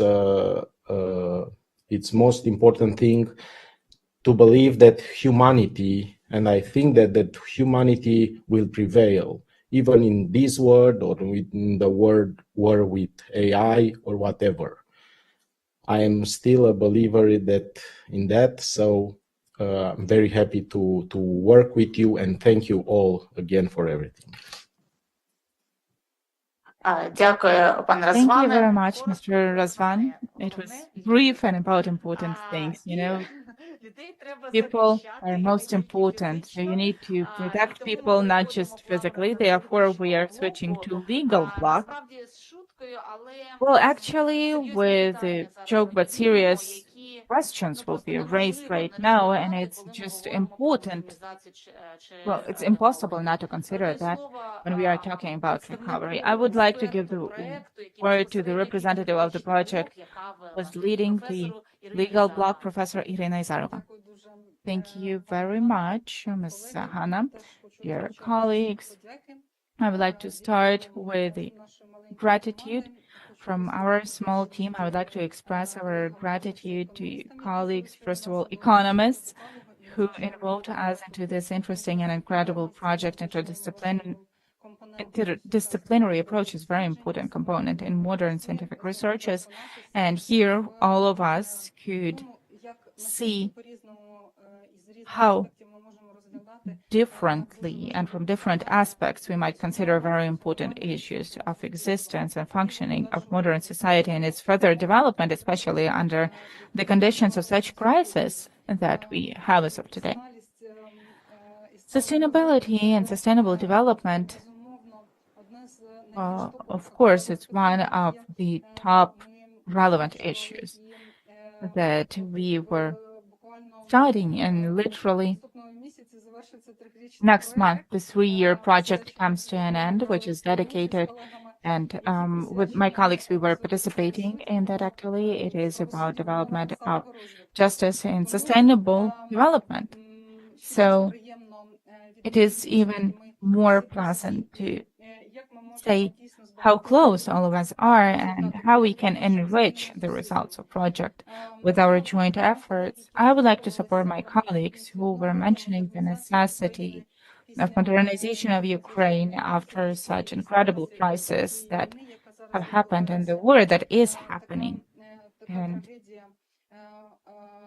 such a tragedy, it cannot just pass by without any consequences. Therefore, we need to minimize those negative consequences that it's leading to. And the focus of our part of research was dedicated to issues of transitional justice. It is a very relevant topic and new page of law,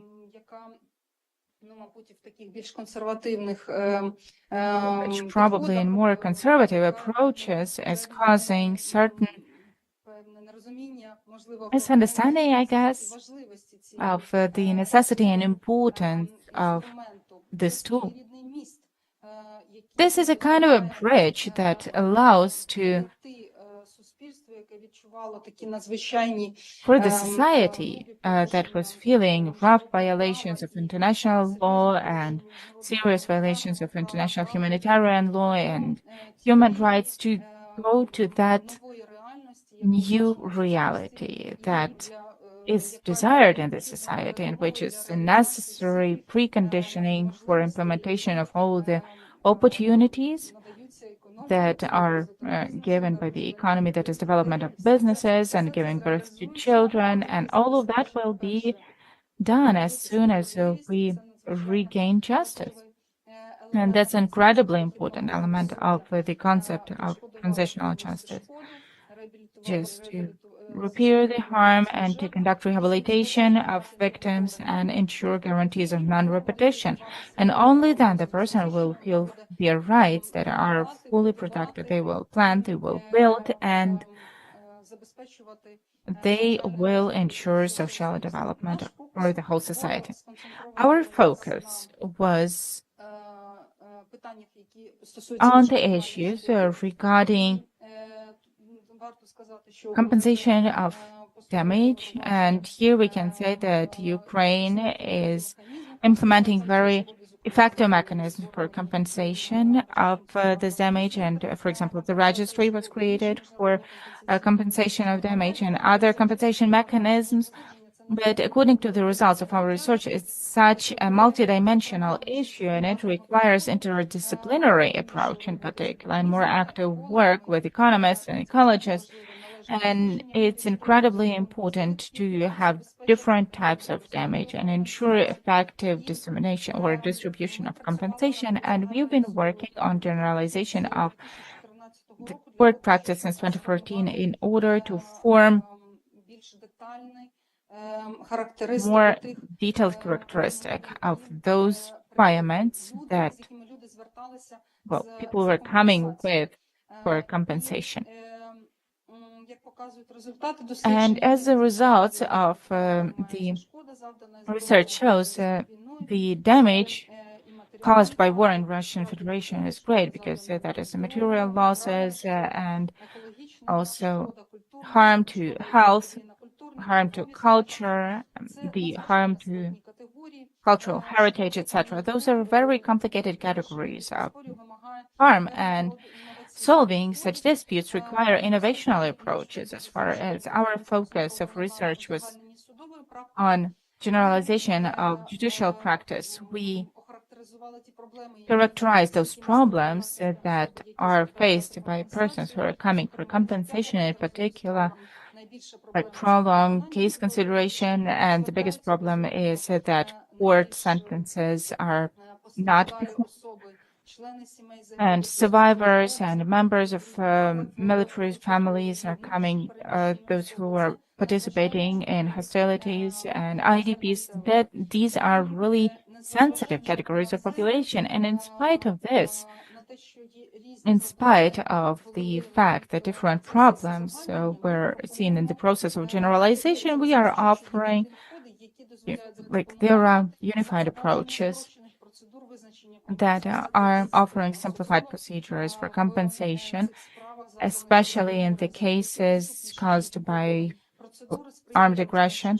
And such procedure will help to reduce the workload on courts and will help to avoid the long-term trial processes. And of course, it is known that you can be exempted from further proving, and it simplifies the procedure for the survivors and also the resolution of the Council of Europe for creating the register of losses. It allows to implement more simplified mechanisms, but we should not forget about the damage caused by Russian aggression since 2014. One of the key problems correspondingly is to ensure the goals 16 sustainable development and equal access to justice for all survivors, and it requires full compensation of such damage. In the framework of such country as ours, it's a serious challenge.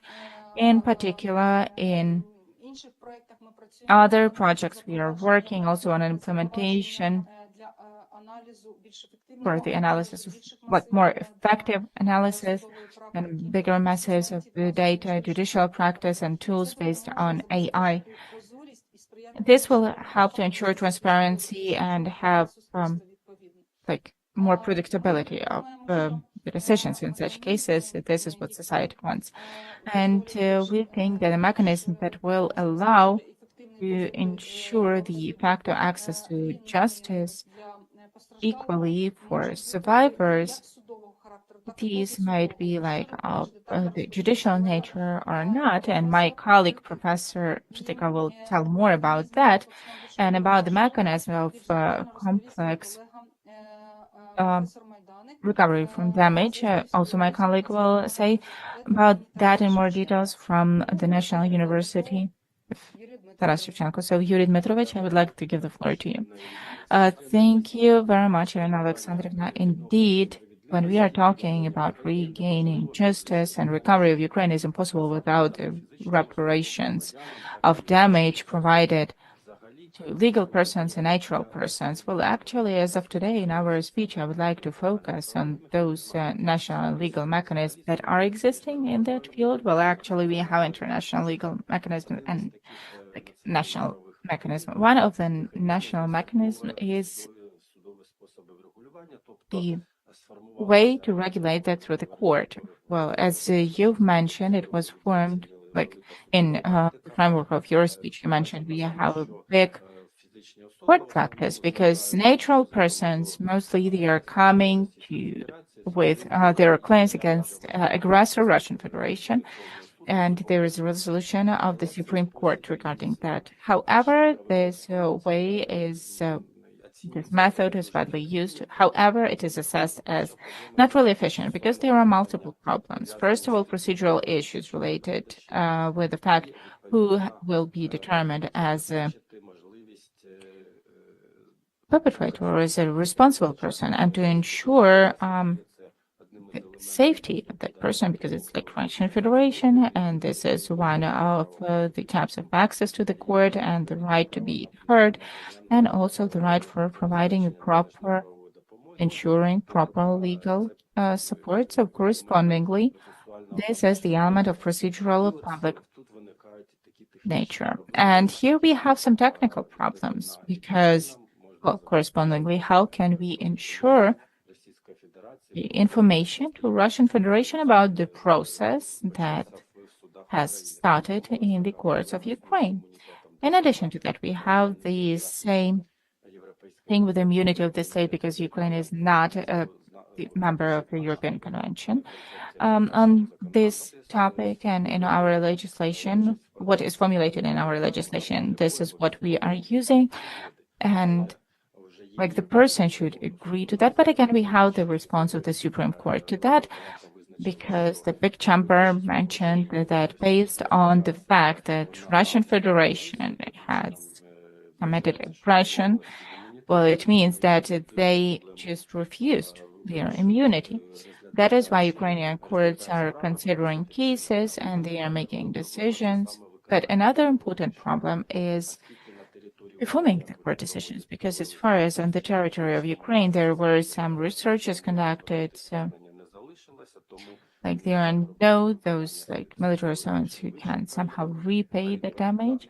So it means that we have to look for them in other countries, and therefore we have an issue with like whether this the main basic principles of public attitude was kept, and what kind of mechanism can be used for like implementing the court sentences. And depending on the countries, whether it's English American system or that is continental system, here we have two different mechanisms. So we have good news here that Ukraine is a member of the Hague Convention on performing foreign decisions, of course, so all EU countries are also members of this convention, and therefore we can perform according to that. In English and American system, that is in the USA, you need to find the precedent they gave the opportunity to perform such decisions or to have such sentences, and actually, as the researchers are saying, there are such principles. However, well, the conclusion is really long-term, and there are no guarantees that this decision will be proper. Therefore, along with that, we have administrative and judicial mechanisms for reparations, and it was mentioned here. Well, primarily, that is a registry about the losses, and now it is extended.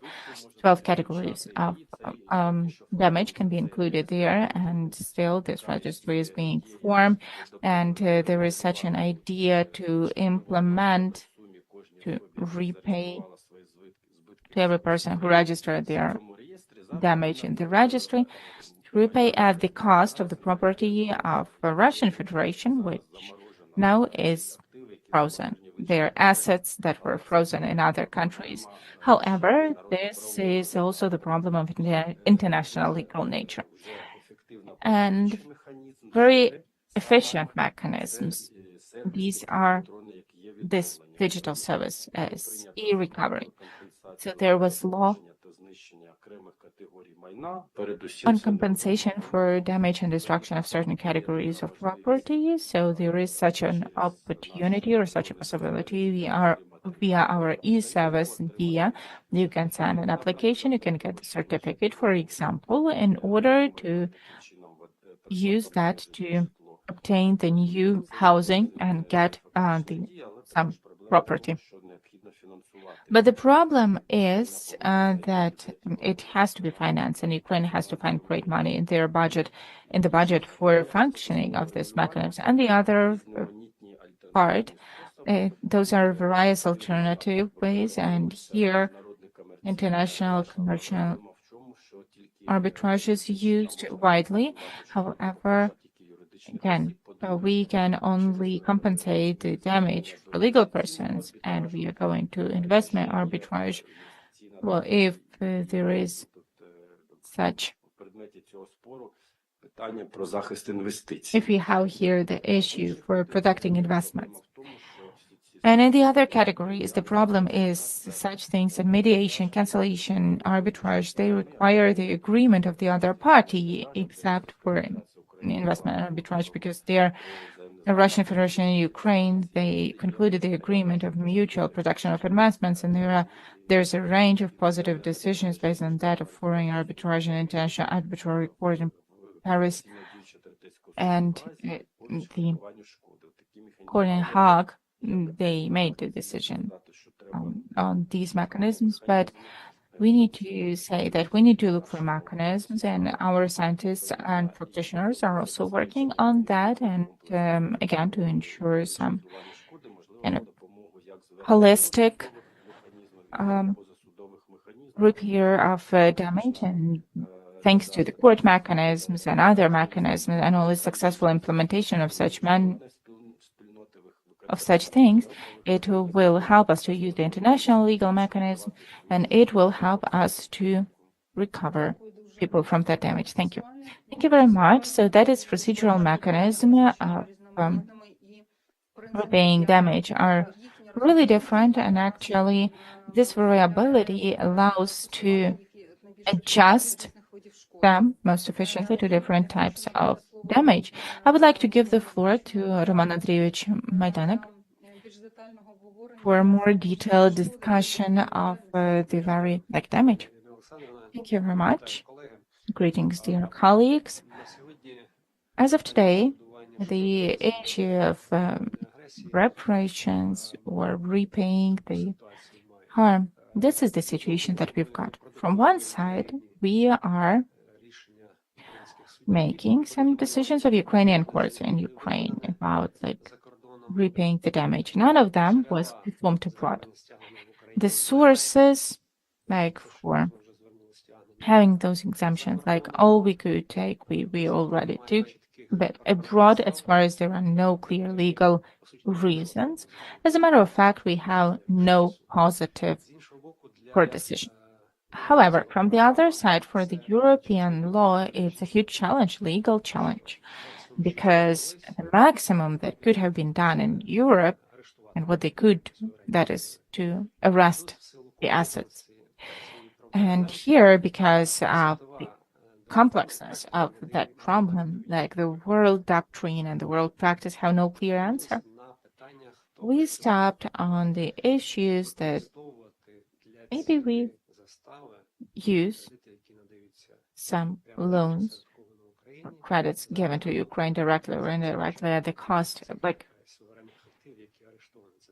of those sovereign assets, 300 billion. So the political decision in Europe and in general in the 7 countries, well, they don't think of confiscation of assets. From one side, it's because of legal issues, because such practice as of today is not present to confiscate during the war the assets, sovereign assets of the state. However, it's also economical and political problem, because nobody can clearly calculate what consequences adoption of such decision will have. Confiscation decision. Therefore, it's important for us nowadays to offer kind of a soft law option, conceptual approach regarding the new approaches on the level of Europe and according to global approaches related to the legal model. So first, it's like about sovereign assets of the state, but from the other side, it's about the private property of legal and natural persons who support armed aggression. In the first and second cases, there's a range of proposals. What kind of conclusions did we make? We offered to prepare the key principles of compensation. We were the initiators of the project that is now founded in European Court of Law and in Vienna. We are one of the most well-respected lawyers in different jurisdictions. At the same time, the focus is not on the fact that it's such a unique armed conflict, Russia and Ukraine, but actually this conflict has to become kind of the roadmap. Like, how do we do that in the future? Yes, so we truly hope that it will be a certain input or contribution. What kind of conclusions do we have? First of all, every state has a right to defend themselves due to the armed aggression that was caused against them, and this provides for the right for repaying the damage in full. Second, the so-called countermeasures. They provide for that such right, the right for protection, has the state that suffered from armed aggression and also all the other countries, because it's a rough violation of the norms of international law. And therefore, every country has the possibility to pay attention to those assets. What we have as of today, when we are talking about the arrest of assets and sovereign assets in Europe and all over the world. And the third thing is for the asset of the aggressor state. It has to comply with the character of violation, and therefore the decisions of Ukrainian courts that we have as of today, they are not violating the principle, this principle, because it is proportionate. And we need to further mention, like, our position that the rest should not be just mentioned about not just this, but also the use of those assets. Well, actually, it doesn't let us improve the situation significantly. And the third conclusion is that we are coming from the fact that we need to implement or to have to start the Institute of Selective Armed Aggression. The core is that the aggressor state, as well as physical and natural persons who are collaborants of such aggression, they have to be in solidarity responsible for the consequences of such armed aggression. Correspondingly, we are offering, and we will offer such approaches. Here we have the necessity also to formulate the clear position regarding this, because it means that it is necessary to determine that we are offering the key principle related to the reasons or conditions of such responsibility committed with by the few persons from my side, for example, the aggressor state, and from the other side, the Russian company which is producing, for example, weapons or food products, and they are financing the armed aggression. In any case, so we are saying that based on the fact that the formation of this future project of the convention, or I guess future legal part on the international level, we will help to find the balance and the mutual position that will help us to make the effective position.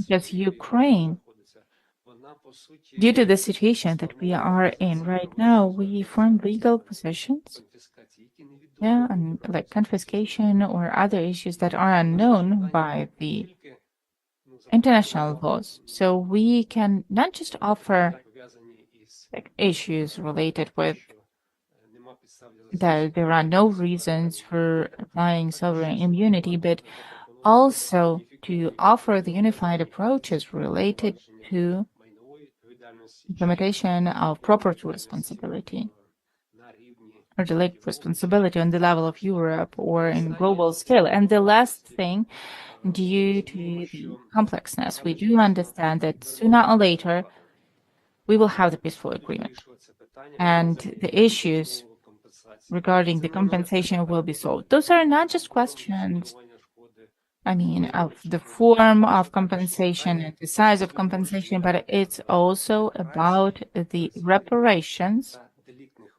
and delegate payments, like the proportions.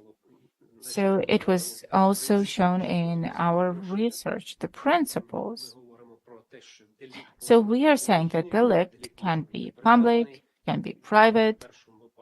In the first case, we are talking about the application of the private part, and in the second, things related to interstate relationship. And these issues are unresolved still, because in spite of the fact that armed conflicts take place all the time, but the challenge of such a scale, Europe and maybe even the world haven't met in the latest years, and it requires some innovative approaches, and I hope that they will be formed at least primarily. Thank you.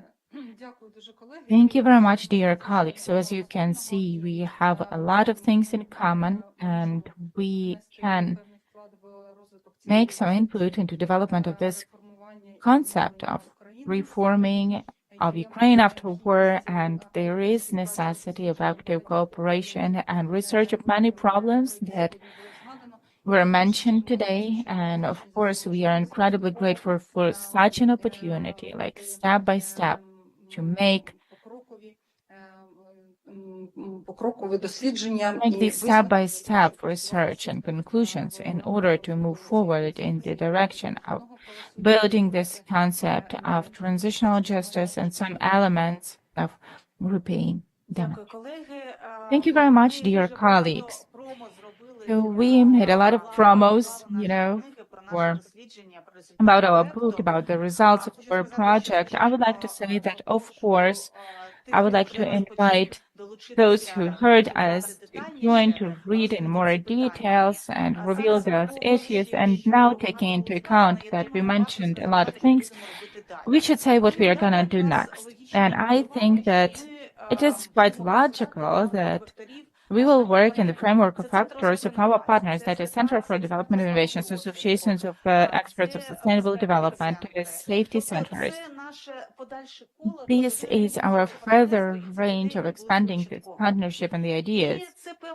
And this is a certain transition to the discussion. Unfortunately, we don't have that much time, but I think that we will be able to hear our partner from the Association of Experts on Sustainable Development, and that was mentioned a lot today.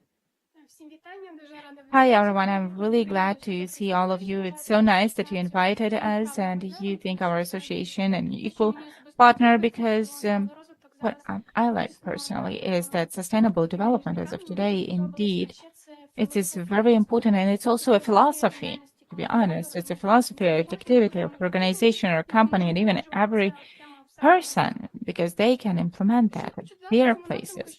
What I want to add in this direction, that actually we are actively implementing various ideas, projects, and educational directions into our activity. And as far as we as an association, it's a community of practitioners on sustainable development in different fields, we have like a lot of educational development, and in particular with Ms. Alexandra, who is active member of our organization, as well as we've got a lot of financial sector, and what was mentioned here about economic development. Actually, it's interconnected, and economic development as such won't happen without sustainable development and activity. And what we've done is we organized the activity of Financial Alliance, that is Ukrainian Alliance of Sustainable Financing, in order to teach and show Ukrainian banks what sustainable development means and how they can implement it in their work, because nowadays we indeed are on the way to Euro integration, and we want it, not just want, but we have to stick to all the recommendations and standards. And we are trying to do that. And sustainable development is one of the things that we have to do according to the EU directives. And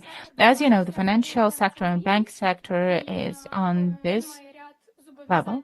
Then it has a range of obligations to the World Bank in terms of implementing HD and give loans on different conditions. And as a catalyzer of community of sustainable development, we are doing everything that we can in order to teach not just students, not just experts who require improvement of their knowledge, but also various financial institutions, non-financial institutions, government in particular.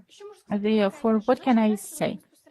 Our projects are focused on unifying over other categories of population and great public, business, and government around sustainable development and recovery of Ukraine based on sustainable development in order to show everyone that indeed we are the country which is on the same level. So you should not feel like sorry for us, etc. But via the cooperation with international partners, we want to show that we have the same rights. We know how to implement all of that. We know all the regulatory documents, and we are very active in their implementation here at places. Among those main projects that we are implementing right now, these are we have launched this year the first MBA program on sustainable finance with the University of National University named after Vadim Hetman. And then we also opened the platform for practitioners, NGOs in particular, and big organizations, private, etc., in order to teach. Because education is one of our key values, education on different levels. Therefore, there's such a moment to invite for cooperation and interaction, because we want to have cooperation with various institutions, organizations, etc. So we will be very grateful to have any kind of interaction in educational direction, etc. Thank you very much, Ms. Yana. And our interesting discussion goes to an end. Well, our broadcasting is limited. I would like to invite to you the final word, literally 2 minutes, 2 minutes, that we have Mr. Silviu. Please finalize the results. Thank you. Thank you, Professor Kharlamova, my dear friend Hanna. I think our project demonstrated a comprehensive understanding and potential for policy shaping. And we record at least 4 outcomes. First, we have a track record of 8 articles, 2 policy papers, and 1 collective book published at the Springer Printing House. Second, our team instruments bilateral international collaboration network. The third outcome is related to our focus on dissemination and direct policy impact. And we can mention our presentation for the US Senate Armed Services Committee, our event today on Ukrinform platform, which has great capacity for large dissemination to large audience in the Ukrainian society and in wider environments. We participated in conferences and dissemination events. And the fourth outcome, we demonstrated successful implementation of training programs. My colleague Eduard Stoica mentioned the details of the agreement and the project between Cornell University and Taras Shevchenko University, National University of Kyiv. I think there is a lot of room for future academic and research cooperation and to ensure substance and coherence on the higher goal of recovery and reconstruction. We see 3 potential research directions. First, we should focus on economic recovery studies with an emphasis on the impact assessment of different reconstruction models, development of economic resilience metrics, analysis of public-private partnership models specific to post-conflict reconstruction, and some studies related to small and medium enterprise development in post-conflict environments. The second pillar might be related in the future to engaging security integration research with a focus on the Black Sea security architecture and the evolution in our area, integration of Ukraine into NATO standards and procedures, cybersecurity and critical infrastructure protection, and regional defense cooperation models.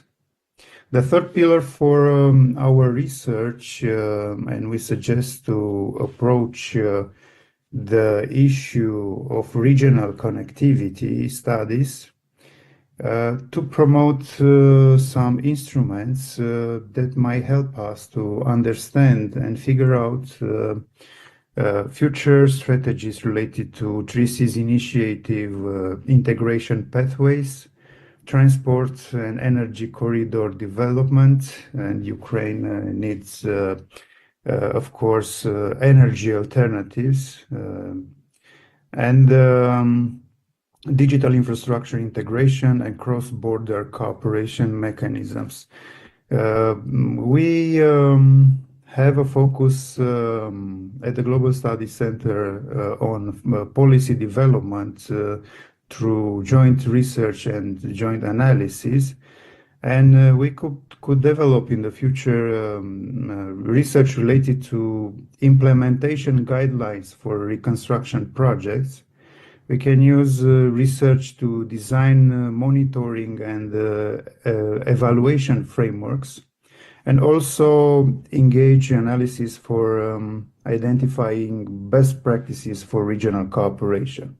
So we propose to expand in the future this foundation through multi-stakeholder engagement, bringing at the same table academic institutions, think tanks, governments, agencies, private sector partners, and we might consider some deliverables like annual comprehensive reports, training modules, and international conferences.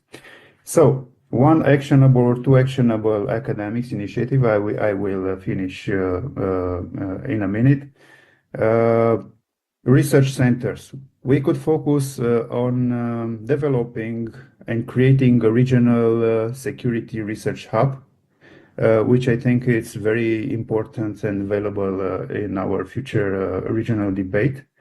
And we might consider also how a regional complex system should be designed to ensure security in the Black Sea area, and also develop a Black Sea Security Institute. Also, PhD research focused on reconstruction issues is very important. We are grateful to the Hasso Plattner Foundation and the Lucian Blaga University of Sibiu for their financial and logistic support.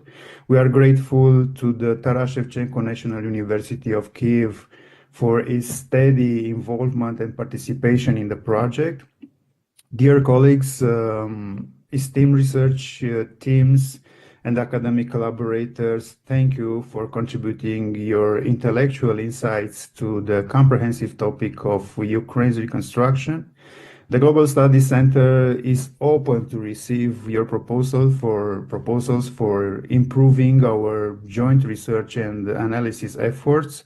I also want to send a big thanks to Ukrinform for hosting our event.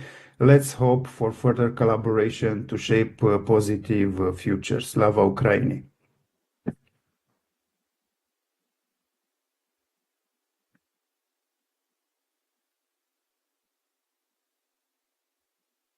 We don't hear you.